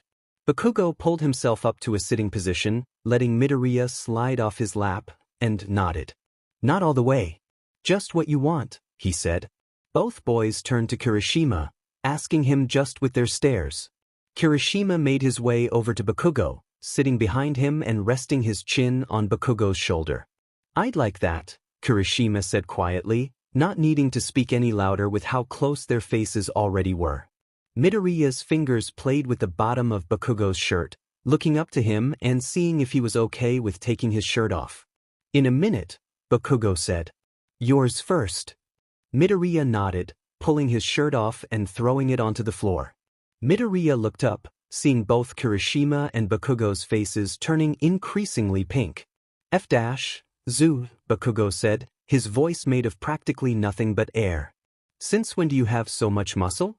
Is it a bad thing? No, Kirishima interrupted, it's hot as hell. Then, Kirishima's hands were sliding underneath Bakugo's shirt. Okay, he asked. Bakugo nodded, lifting his arms up and letting Kirishima pull his shirt off and toss it on the floor with Midoriya's. Bakugo's arms immediately wrapped around himself, subconsciously hiding the scars across his sides. It's okay, cats, we all have scars. You don't need to be worried about us seeing yours. Bakugo nodded, loosening the grip of his arms on his sides. Bakugo turned around, now facing Kirishima, and tugging on his shirt. Bakugo's hands drifted up Kirishima's torso, fingers gently skimming his skin, while Midoriya's hands wrapped around Bakugo, resting on his stomach. Kirishima leaned forward, meeting his lips with Bakugo's. He could still feel Midoriya's hands resting on his stomach, and not knowing where else to place his hands, Bakugo set them on top of Midoriya's. He felt Midoriya begin pressing slow kisses onto Bakugo's shoulder. He could smell Kirishima's cologne, but couldn't even tell if it was coming from Kirishima in front of him or Midoriya behind him. When Kirishima pulled away, both boys breathless, Bakugo turned to Midoriya. SWH with me, he said. I'm getting too warm. That was partially true, but also, he wanted Midoriya in the middle so he could get more attention. Midoriya placed his hands on Kirishima's thighs, gently squeezing. He knew Kirishima could be insecure sometimes, about how his legs were a little thicker than Midoriya or Bakugo's, how his muscle wasn't quite as defined as theirs, so each time he got a chance, he tried showing Kirishima that that stuff didn't matter to him and Bakugo. God, look at you, Midoriya whispered. You are so appealing. He ran his hands over the top of Kirishima's waistband. You can if you want, Kirishima whispered, and as soon as his breaths were off, Bakugo burst out laughing. What is with you two and you 7-year-old boy boxers? He asked, still trying to stifle his laughter. Hey, nothing is wrong with my shark boxers. And I bet you $5 that Izuku is wearing dinosaur ones right now. That sounds like a waste of my $5. Bakugo chuckled back. Excuse you too, I am not in dinosaur boxers for once, Midoriya interrupted. There's no proof of that, Kirishima retorted. $5 if I'm not in dinosaur boxers? Sure, why the hell not? Izuku, Bakugo mumbled in a deep tone, already seeing where this was going and trying to warn him. He knew that this conversation with Kirishima was going to be rough in the best of situations, and this, with it rising accidentally, and Midoriya being fully unaware of what may be about to happen, this was bound to go badly. Midoriya stood up, hopping off the bed, pulling his breathes off, revealing outer space-themed boxers, and hopped back onto the bed between Bakugo and Kirishima. For a moment, Bakugo was silent, intensely staring at Midoriya. Midoriya looked back, confused, and then it hit him. No breathes. Just boxers. He looked to Kirishima, who seemed to be speaking to him, but Midoriya hadn't heard it. Midoriya hummed, asking Kirishima to repeat himself. I said, I guess I owe you $5, Kirishima's voice trailed off. Midoriya clenched his eyes shut as he realized Kirishima had seen. Fingertips skimmed his thighs, over the harsh pink marks across his thighs. You never told me, he said. His voice was weak and wispy. He didn't tell you, Midoriya repeated back, his voice nothing more than a whisper, and hot tears on his cheeks, mirroring the ones on Kirishima's face. How did you hide it from both of us? Kirishima asked. With the flowers, how? He sounded absolutely distraught, and Midoriya couldn't tell if it was with concern and care, or if it was because he was upset at Midoriya for hiding this from him. Maybe it was both. I didn't. Kirishima looked at him, eyes filled with confusion, until Bakugo spoke. I knew. Since right before we were together, Bakugo said. Kirishima's hands were firm over Midoriya's thighs, holding him steady. How? Was all he said. I've only done it twice, Midoriya mumbled. First time was right before we found out about Kaken, and you assumed it was our soulmate. Second time, Kaken covered for me. Why didn't you tell me? Kirishima said, turning to Bakugo. He didn't sound angry, but he was evidently upset and worried, and even sounded a bit hurt. I told him he needed to, but he wasn't ready, so we waited. God, I'm so sorry I wasn't there, Kirishima cried, pulling Midoriya into a hug. Call me. If you think it might happen again. Call someone, Kirishima said, looking down at the damage done to Midoriya's thighs. How was that from only 2 times? He knew they weren't lying, Bakugo knew for sure whenever it happened, but still, it was worrisome, seeing that the 2 times Midoriya had self-harmed were similar to Bakugo's relapses after years of self-harming in comparison to when Bakugo had first started. I'm sorry for not telling you sooner, Midoriya said. You have nothing to be sorry for. But I should have told you. You should have, Kirishima agreed, but I know now. That's what's important. Do you want to talk about it? Some other time. Kirishima nodded in agreement, repeating the words, some other time, back to Midoriya. Soon, Midoriya was asleep, laying on top of Kirishima's chest. Is he really? Okay. Kirishima whispered, directing his question to the still-awake Bakugo. I think he is. Or at least he will be. Can you tell me what happened? What's happened since I wasn't there? Bakugo nodded, placing a hand over Midoriya's back, feeling the slow movement of his ribcage as he breathed deeply in his sleep. The first time he did it was before you guys knew about me. The day before you guys found out, Bakugo whispered. I was doing it, you know, and then there were flowers on my end. It really freaked me the F out, I'm not gonna lie. I didn't know which of you it was. Then how'd you find out it was him and not me? Kirishima asked. You know how you squeeze his thigh a lot? Kirishima nodded. I saw him flinch from that. In the cafeteria, so I just assumed it was him. The morning after you found out I was your soulmate, I asked him about it. He begged me not to tell you. I made sure to take care of him, and I told myself if it happened again, I would tell you. But it's happened twice. Meaning you didn't, Kirishima said back, his tone quite matter-of-fact. I didn't, Bakugo repeated. The second time, I woke up to the flowers and went straight to his house to check on him. He was scared as any hell about what you'd think or say. I think he may have been scared for you too. Since I've done it and he's done it, I bet he was scared of you self-harming. He was in such a fragile state, I couldn't say no when he asked me not to tell.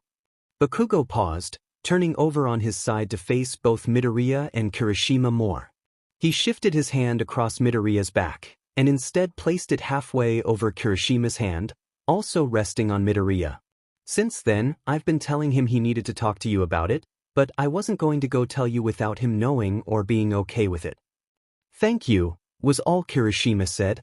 There's nothing to thank me for. If anything, you should be mad that I hid it from you, Bakugo said back, trying to keep his voice quiet enough that Midoriya wouldn't wake up. Kirishima ignored Bakugo's statement and just kept talking. Thank you for being there for him. And taking care of him. I don't think I could stand to imagine if both of you had to go through that alone. It's hard enough, seeing you hurt and knowing you had next to no one for so long. I'm glad that you were there for him even though I couldn't be, so maybe it won't be as hard for him. I hope it won't be as hard for him too. I hope we can both be there for him now. When Midoriya awoke, he was entangled with Bakugo. It was warm, with his back pressed to Bakugo's still bare chest, and Bakugo's hand resting comfortably against Midoriya's stomach. Bakugo's knee laid between Midoriya's thighs, and he could feel the slow rise and fall of Bakugo's chest.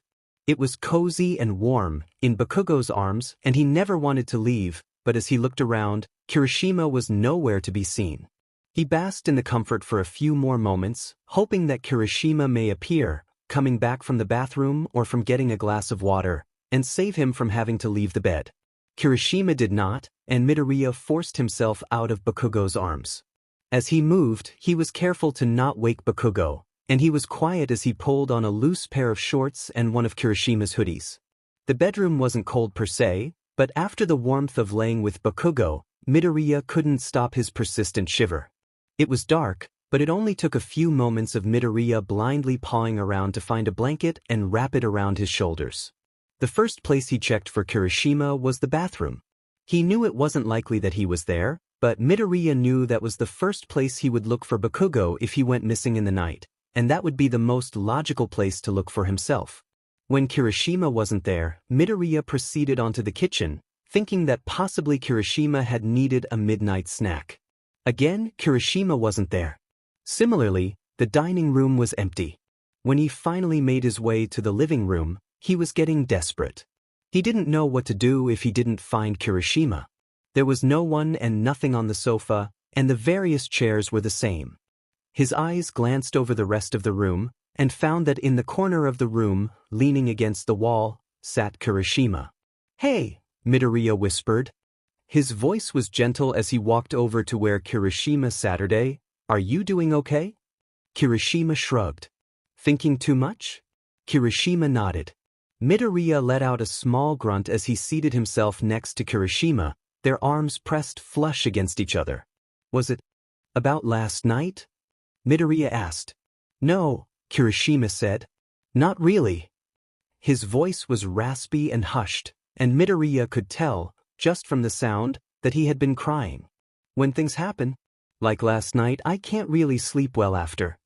"That makes sense," Midoriya said, trying to reassure him. "But when I can't sleep, then I start thinking too much. About things I shouldn't." "What things was it tonight?" "Mostly me. Insecurities and that sort of thing. I mean, look at me."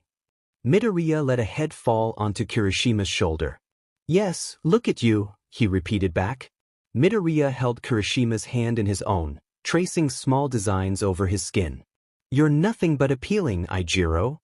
"You've been hurting yourself," Kirishima said, ignoring Midoriya's statement. "You've been hurting yourself, so I need to be there for you right now.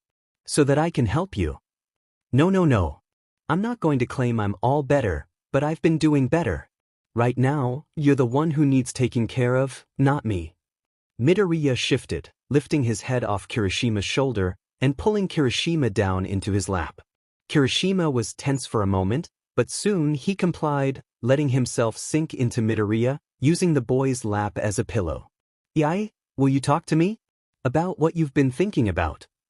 Kirishima nodded, pausing for a moment as he felt Midoriya's fingers interlace with his own, resting just atop his chest.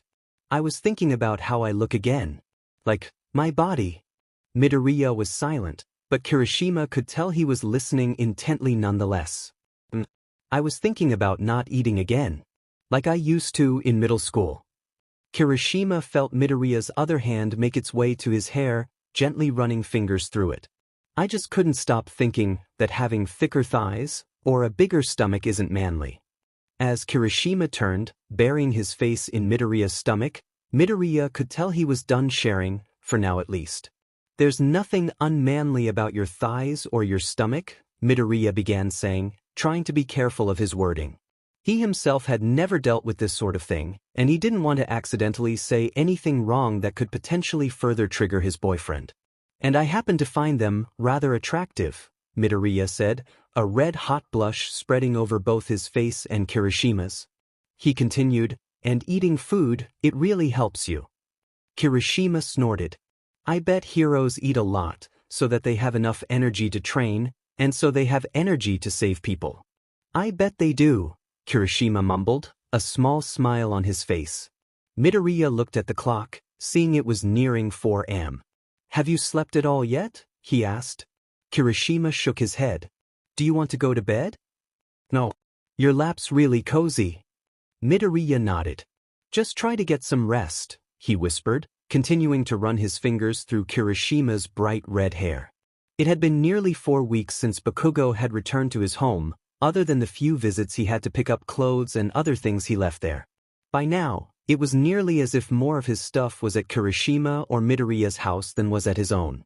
He missed his room sometimes, and even occasionally his dad too, but overall, he was much happier getting to stay with Midoriya and Kirishima.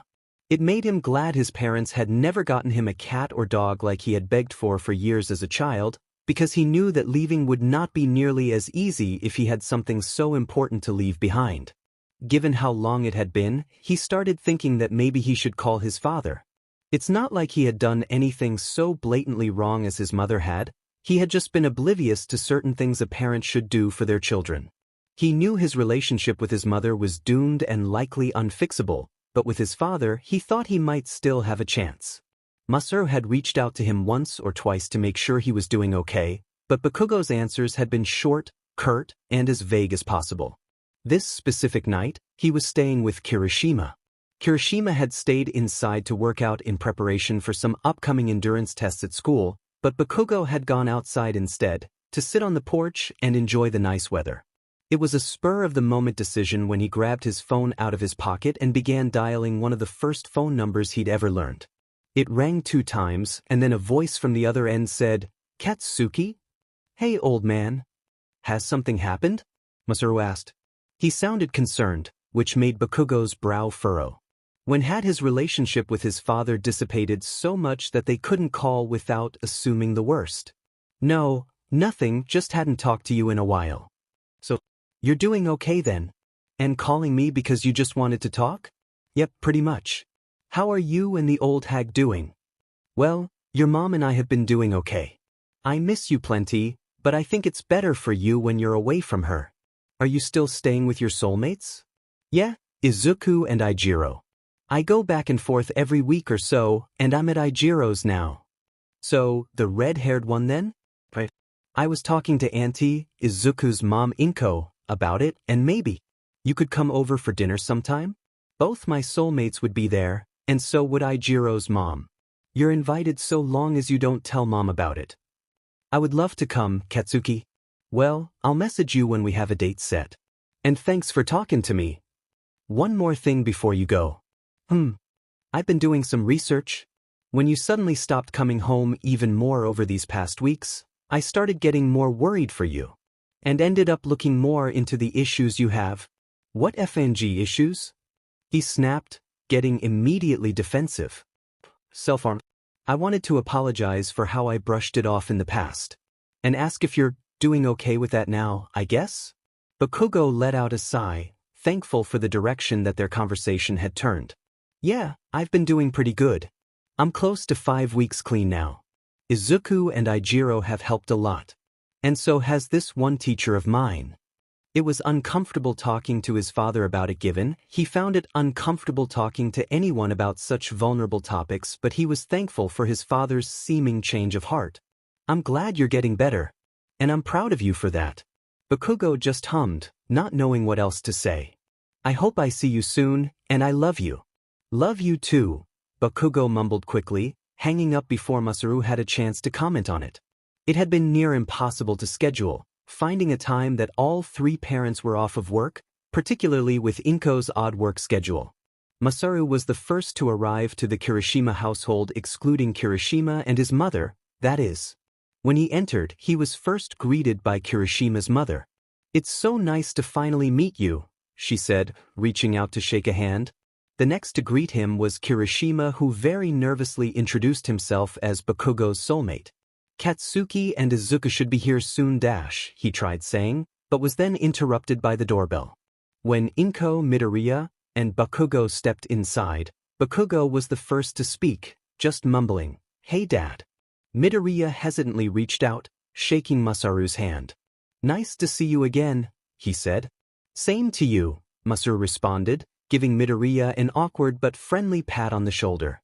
The three boys and their parents found their way to seats around the table, Bakugo between Kirishima and his father, Izuku on the other side of Kirishima. Through dinner, they sat together fairly quietly as the adults talked with each other, getting to know each other, but mostly talking about their kids. Inko and Masaru had obviously met before, and occasionally Ms. Kirishima and Inko would hang out for an afternoon, but this was Ms. Kirishima's first time meeting Masaru, and the first time all the parents Hisashi and Mitsuki excluded were all together at once. Then, much to Kirishima's dismay and his boyfriend's excitement, the childhood photo albums were pulled out. But then Inko and Masaru ended up pulling up childhood photos on their phones, successfully embarrassing all three boys, not just Kirishima. For a little while, all the parents talked with each other alone, Midoriya, Bakugo, and Kirishima having moved to the living room. "I'm sorry about how much time Katsuki has been spending at each of your houses," Masaru said. "It's no trouble at all," Inko said. "If that's what he needs, we're both more than willing to do that for him," Kirishima's mother added. "He seems to be doing a lot better now than when he was living with me and my wife. I love her, but I don't think it is healthy for them to be together. I don't even know what I can do to thank you," Masaru said. "You don't need to. We care about him and we're just happy to see that he's happy," Inko responded, patting Masaru's shoulder. "But there is one thing that I did want to talk to you about." Masaru hummed, meeting eyes with Inko. "Your boy. He's doing better, but I still think it would be good for him to be in therapy. I think it would be good for all of them, honestly." Inko's eyes drifted over to the living room where Kirishima, Bakugo, and Midoriya were all piled on the sofa. Masaru nodded along, agreeing with Inko. Before Masaru left, he gave his son a large hug and proceeded to do the same for both Kirishima and Midoriya, thanking each of them for how much they had helped his son. Just a few days later, Masaru got a message from Inko with the contact information of a therapist for them to contact. It was a Sunday, and Bakugo had been staying at Midoriya's house again. The previous night, Bakugo and Midoriya had accidentally stayed up late again, a frequent occurrence any time Bakugo stayed over. They had gotten distracted, talking together for hours, about anything and everything, from random memories they had, to movies they watched and books they read, to how many ants would it take to weigh a full pound courtesy of delirious Bakugo. Having gone to bed so late, they slept nearly until noon. Bakugo was the first to awake, and found himself pressed flush against Midoriya's torso, Midoriya's arms wrapped tight around him. Midoriya's breath was soft, tickling the back of his neck. He felt an arm shift beneath him, as Midoriya let out a small groan, beginning to awake. Just minutes after Midoriya awoke, a knock came from his bedroom door, startling both Bakugo and Midoriya, as they knew Inko had already left for work, and she was supposed to be the only other person in the house. "WhatIf, is someone else here?" Bakugo said, but he was interrupted by the door opening. "Looks like you two stayed up too late," Kirishima said with a laugh. "It's already noon and you're both still in bed." "How'd you get in?" "My mom left hours ago," Midoriya said, pulling himself to a halfway sitting position. "Well, you need to start locking your front door," Kirishima responded, walking the rest of the way into Midoriya's room. "What's in the bag?" Bakugo asked, glancing down at the plastic drugstore bag, swinging back and forth in Kirishima's hand. "Hair dye," he said excitedly. "For your hair? Or ours?" Izuku asked curiously.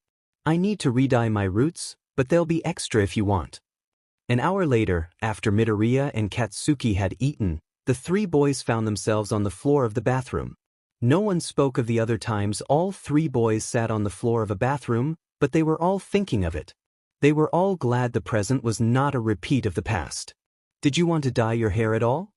Kirishima asked, directing his words at Midoriya. It was hard for Midoriya not to laugh, with Kirishima having a plastic bag tied over his head, letting the bleach set. Maybe. Could we just do a small piece? He asked in response. Sure. We'll just need a bit of foil. You want 2 cats? He just shrugged, mumbling out, fine. Kirishima quickly ran out of the bathroom, and his step could not have had any more pep. 3 minutes later, he returned, holding a roll of tinfoil. Sit, Kirishima said, patting the floor in front of him as he too found a seat on the ground. Where do you want it? Here. Midoriya suggested, grabbing a chunk of hair on the right side of his head, just in front of his ear. Kirishima nodded, and began grabbing a small piece of foil and a bit of the leftover bleach from his own hair. Midoriya wrinkled his nose at the potent smell, as Kirishima began brushing bleach over Midoriya's dark green hair. With the foil securely wrapped around Midoriya's piece of hair, Kirishima turned to Bakugo, asking him where he wanted his red streak of hair. I don't fucking know. Surprise me, Bakugo responded. Before he knew it, there was foil wrapped around a piece of hair in the center of his forehead, and a smear of red dye across his nose, from when he had refused to stop moving like Kirishima told him to. When all their hair was dyed and rinsed, looking in the mirror, Midoriya and Kirishima couldn't stop giggling at how they all matched. Even Bakugo let out a small smile when Midoriya started teasing him about how his red spike of hair made it look like he had a unicorn horn. Bakugo, Kirishima, and Midoriya sat awkwardly on the sofa in the therapist's waiting room. Their parents had somehow managed to find a therapist who treated both teenage soulmates and people who struggled with self-harm in specific. They were primarily there for Bakugo. Midoriya still refused to talk with a therapist or adult about his own struggles, not wanting to worry his mother, but they had decided for all three boys to come for the first session. Bakugo and Midoriya were both incessantly and anxiously fidgeting the whole time as they sat, waiting for their names to be called. When they were called into the therapist's room, there was no way to describe it other than comfortably basic. The walls were a warm off-white, some Hobby Lobby-looking art on the walls, and there were plenty of different seats to choose from, each adorned with colorful pillows. For Bakugo, it was strange to have to be so open with someone he had never met before, and he was definitely glad to have Midoriya and Kirishima there with him. He was thankful for Kirishima's hands sliding over and settling atop his own, when the therapist began to ask him about his history of self-harm, and his hands began to tremble. They primarily talked about Bakugo's self-harm, as was expected and necessary due to the potentially dangerous nature, but they somehow also found themselves talking about Kirishima's self-image issues and Midoriya's anxiety too. The session seemed to pass quicker than all of them had expected. When they walked out of the room, they were all surprised to see Masaru waiting outside for them. I already scheduled another appointment for the same time next week, he said. How did it go? Fine. It was mostly just us explaining stuff, since it's the first session, I guess. Bakugo responded. I'm proud of you, kid. We are too, Midoriya added. Whatever, Bakugo grumbled, turning away to hide the slight blush across his cheeks. Masaru gave a gentle ruffle of Bakugo's hair, then stepped into the driver's seat of his car. Now, how about some ice cream before I take you guys home? I still sometimes don't get it, Kirishima whispered. Don't get what? Midoriya responded. Bakugo was back at his house for the moment, having wanted to visit his father, and Kirishima and Midoriya had decided that they wanted to spend some time with each other, and Midoriya hadn't wanted to have to make his own dinner, so they were staying together at Kirishima's house. Why you didn't tell me? Kirishima mumbled. About, this? Midoriya gestured to his thighs, seeing that that's where Kirishima seemed to be staring. Kirishima nodded. He understood in some ways how it must have been scary for Midoriya, but at the same time he was upset that Midoriya never felt safe enough to come to him. Hell, he didn't even find out because he had been told, he found out because Midoriya forgot he had scars when he was wearing only boxers in front of Kirishima. About that. It's a bit hard to explain 'cause, Midoriya paused, I'm not sure even I know all of why I didn't. There was a moment of silence as Midoriya thought to himself. Kaken has self-harmed, Midoriya began saying, and so have I. I guess I thought if you knew I did it, after Kaken did it for so long, you would end up doing it too. That's what cats thought too. I want you to know, I wouldn't ever do that, Kirishima responded. I know, just, the illogical side of my brain won't stop saying what if you did, just, I wouldn't be able to forgive myself. I don't know if I could take it, and I know Kaken definitely couldn't. He already blames himself so much for me doing this. He was breathing heavily as he began hyperventilating, frantically wiping the tears from his face, just trying to make them stop. Aizu, it's okay, Kirishima repeated, holding Midoriya's hand tight until he calmed down. I didn't want you to ever have to find out. I just did it impulsively twice, but they scarred a lot, I guess. There's not much hiding this mess. Midoriya looked down at his own legs, overcome with an overwhelming feeling of regret. Hey, no part of you is a mess, except for maybe your hair, Kirishima said, lifting a hand up to ruffle Midoriya's hair. Nothing's wrong with having scars, nothing's wrong with your scars. Kirishima's hand lay gently over Midoriya's thigh. I just wish you had felt more comfortable sharing these with me. God, I hate having these scars, Midoriya mumbled. I can't even look at my own legs without feeling horrible about all this. Actually doing it, hiding it from you, and when Kaken had to come take care of me. He took care of you because he cares about you, Aizu. Look at me. Kirishima tilted Midoriya's face up towards him. Nothing is wrong with your scars. I'm not gonna say they're appealing or any of that bullcrap, but they're not ugly either. They're just a part of you, and I love all of you, scars or no scars. Midoriya nodded to Kirishima, mumbling out a thank you. I know you don't judge my scars, but what if I really don't want them? Then that's okay too. I have some scar cream I use for training injuries if you wanted to try using that. I don't know if it will get rid of them fully. Kirishima glanced down to the deep pink scars. It definitely won't get rid of all of them. But maybe it'll help you be more comfortable with yourself. Midoriya nodded again. Kirishima got up, went to his bathroom, and returned 2 minutes later, holding a bottle of scar cream. You can keep this if you want, Kirishima said, placing the bottle of cream right in front of Midoriya and then sitting back down right next to him. Do I just put some on and leave it?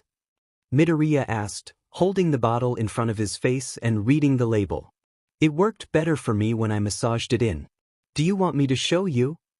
Midoriya nodded, passing the bottle over to Kirishima. There was a moment of silence, as Kirishima held a glob of the cream in between his hands, waiting for it to warm up before he applied it to Midoriya's thighs. His hands were gentle, working their way over the pale skin of Midoriya's thighs, focusing particularly on the raised pink bumps. He was careful as he massaged into Midoriya's thighs, and Midoriya let out a sigh with the comforting warmth of his boyfriend's hands.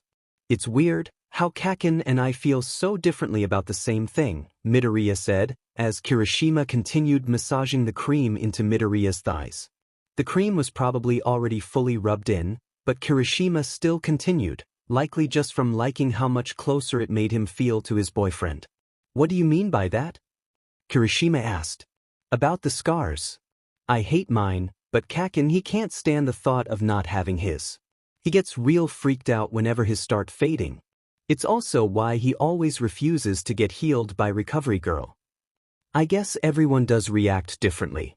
Kirishima placed a quick kiss on Midoriya's forehead and stood up from the bed. You should put some breathes on sometime soon, he said. I don't know how my mom would feel if you showed up to dinner in your boxers.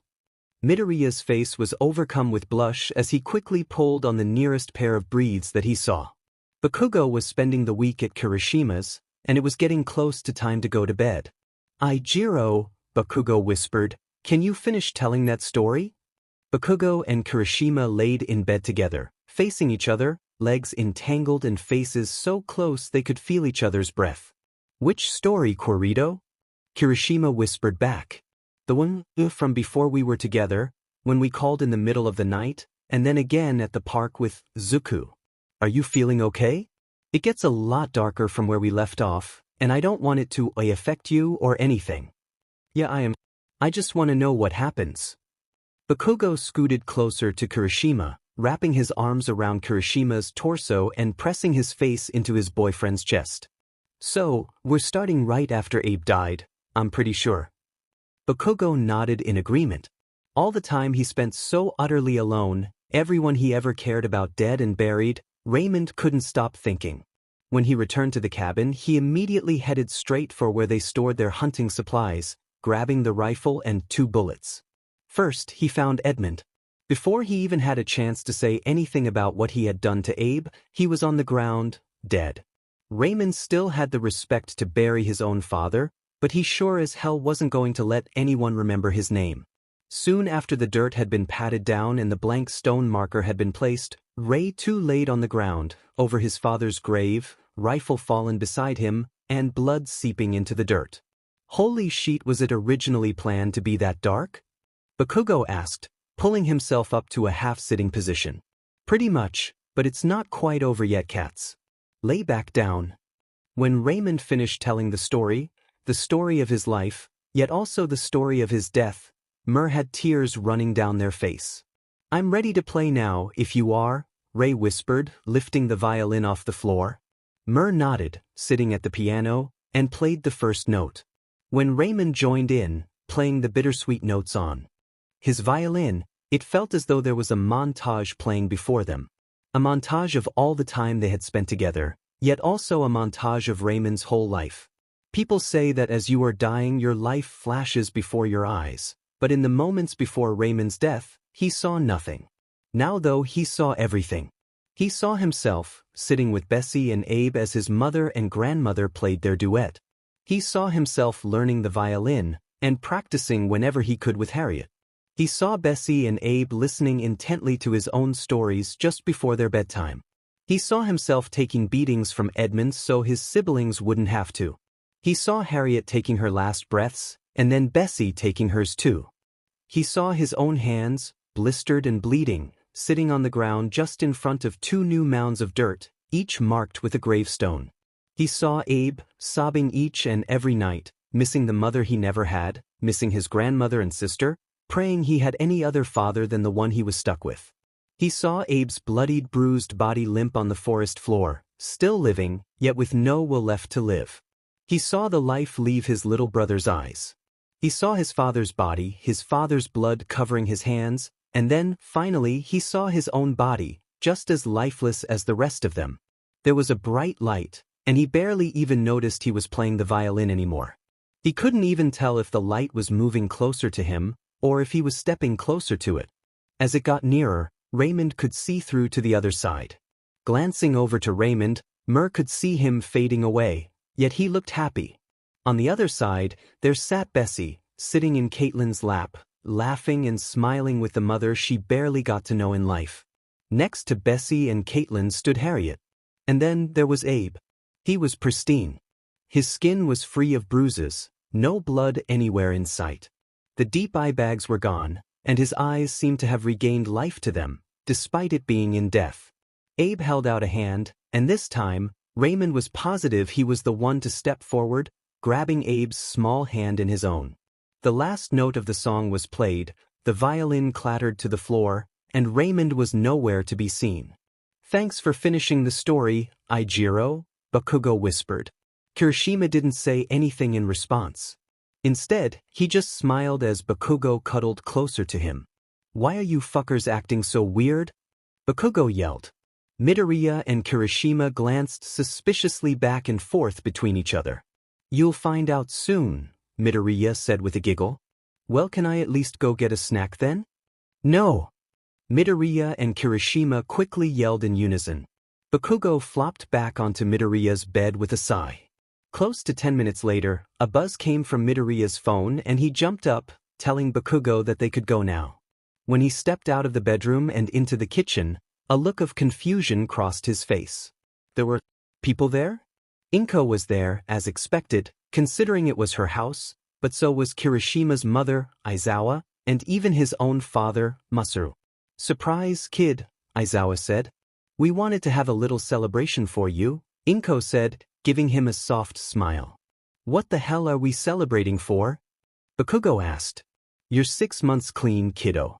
Your boyfriends set up the whole thing, Masaru said, walking over to Bakugo and pulling him into a large hug. There was Bakugo's favorite dinner, which everyone else struggled to eat from the amount of hot peppers that had been added.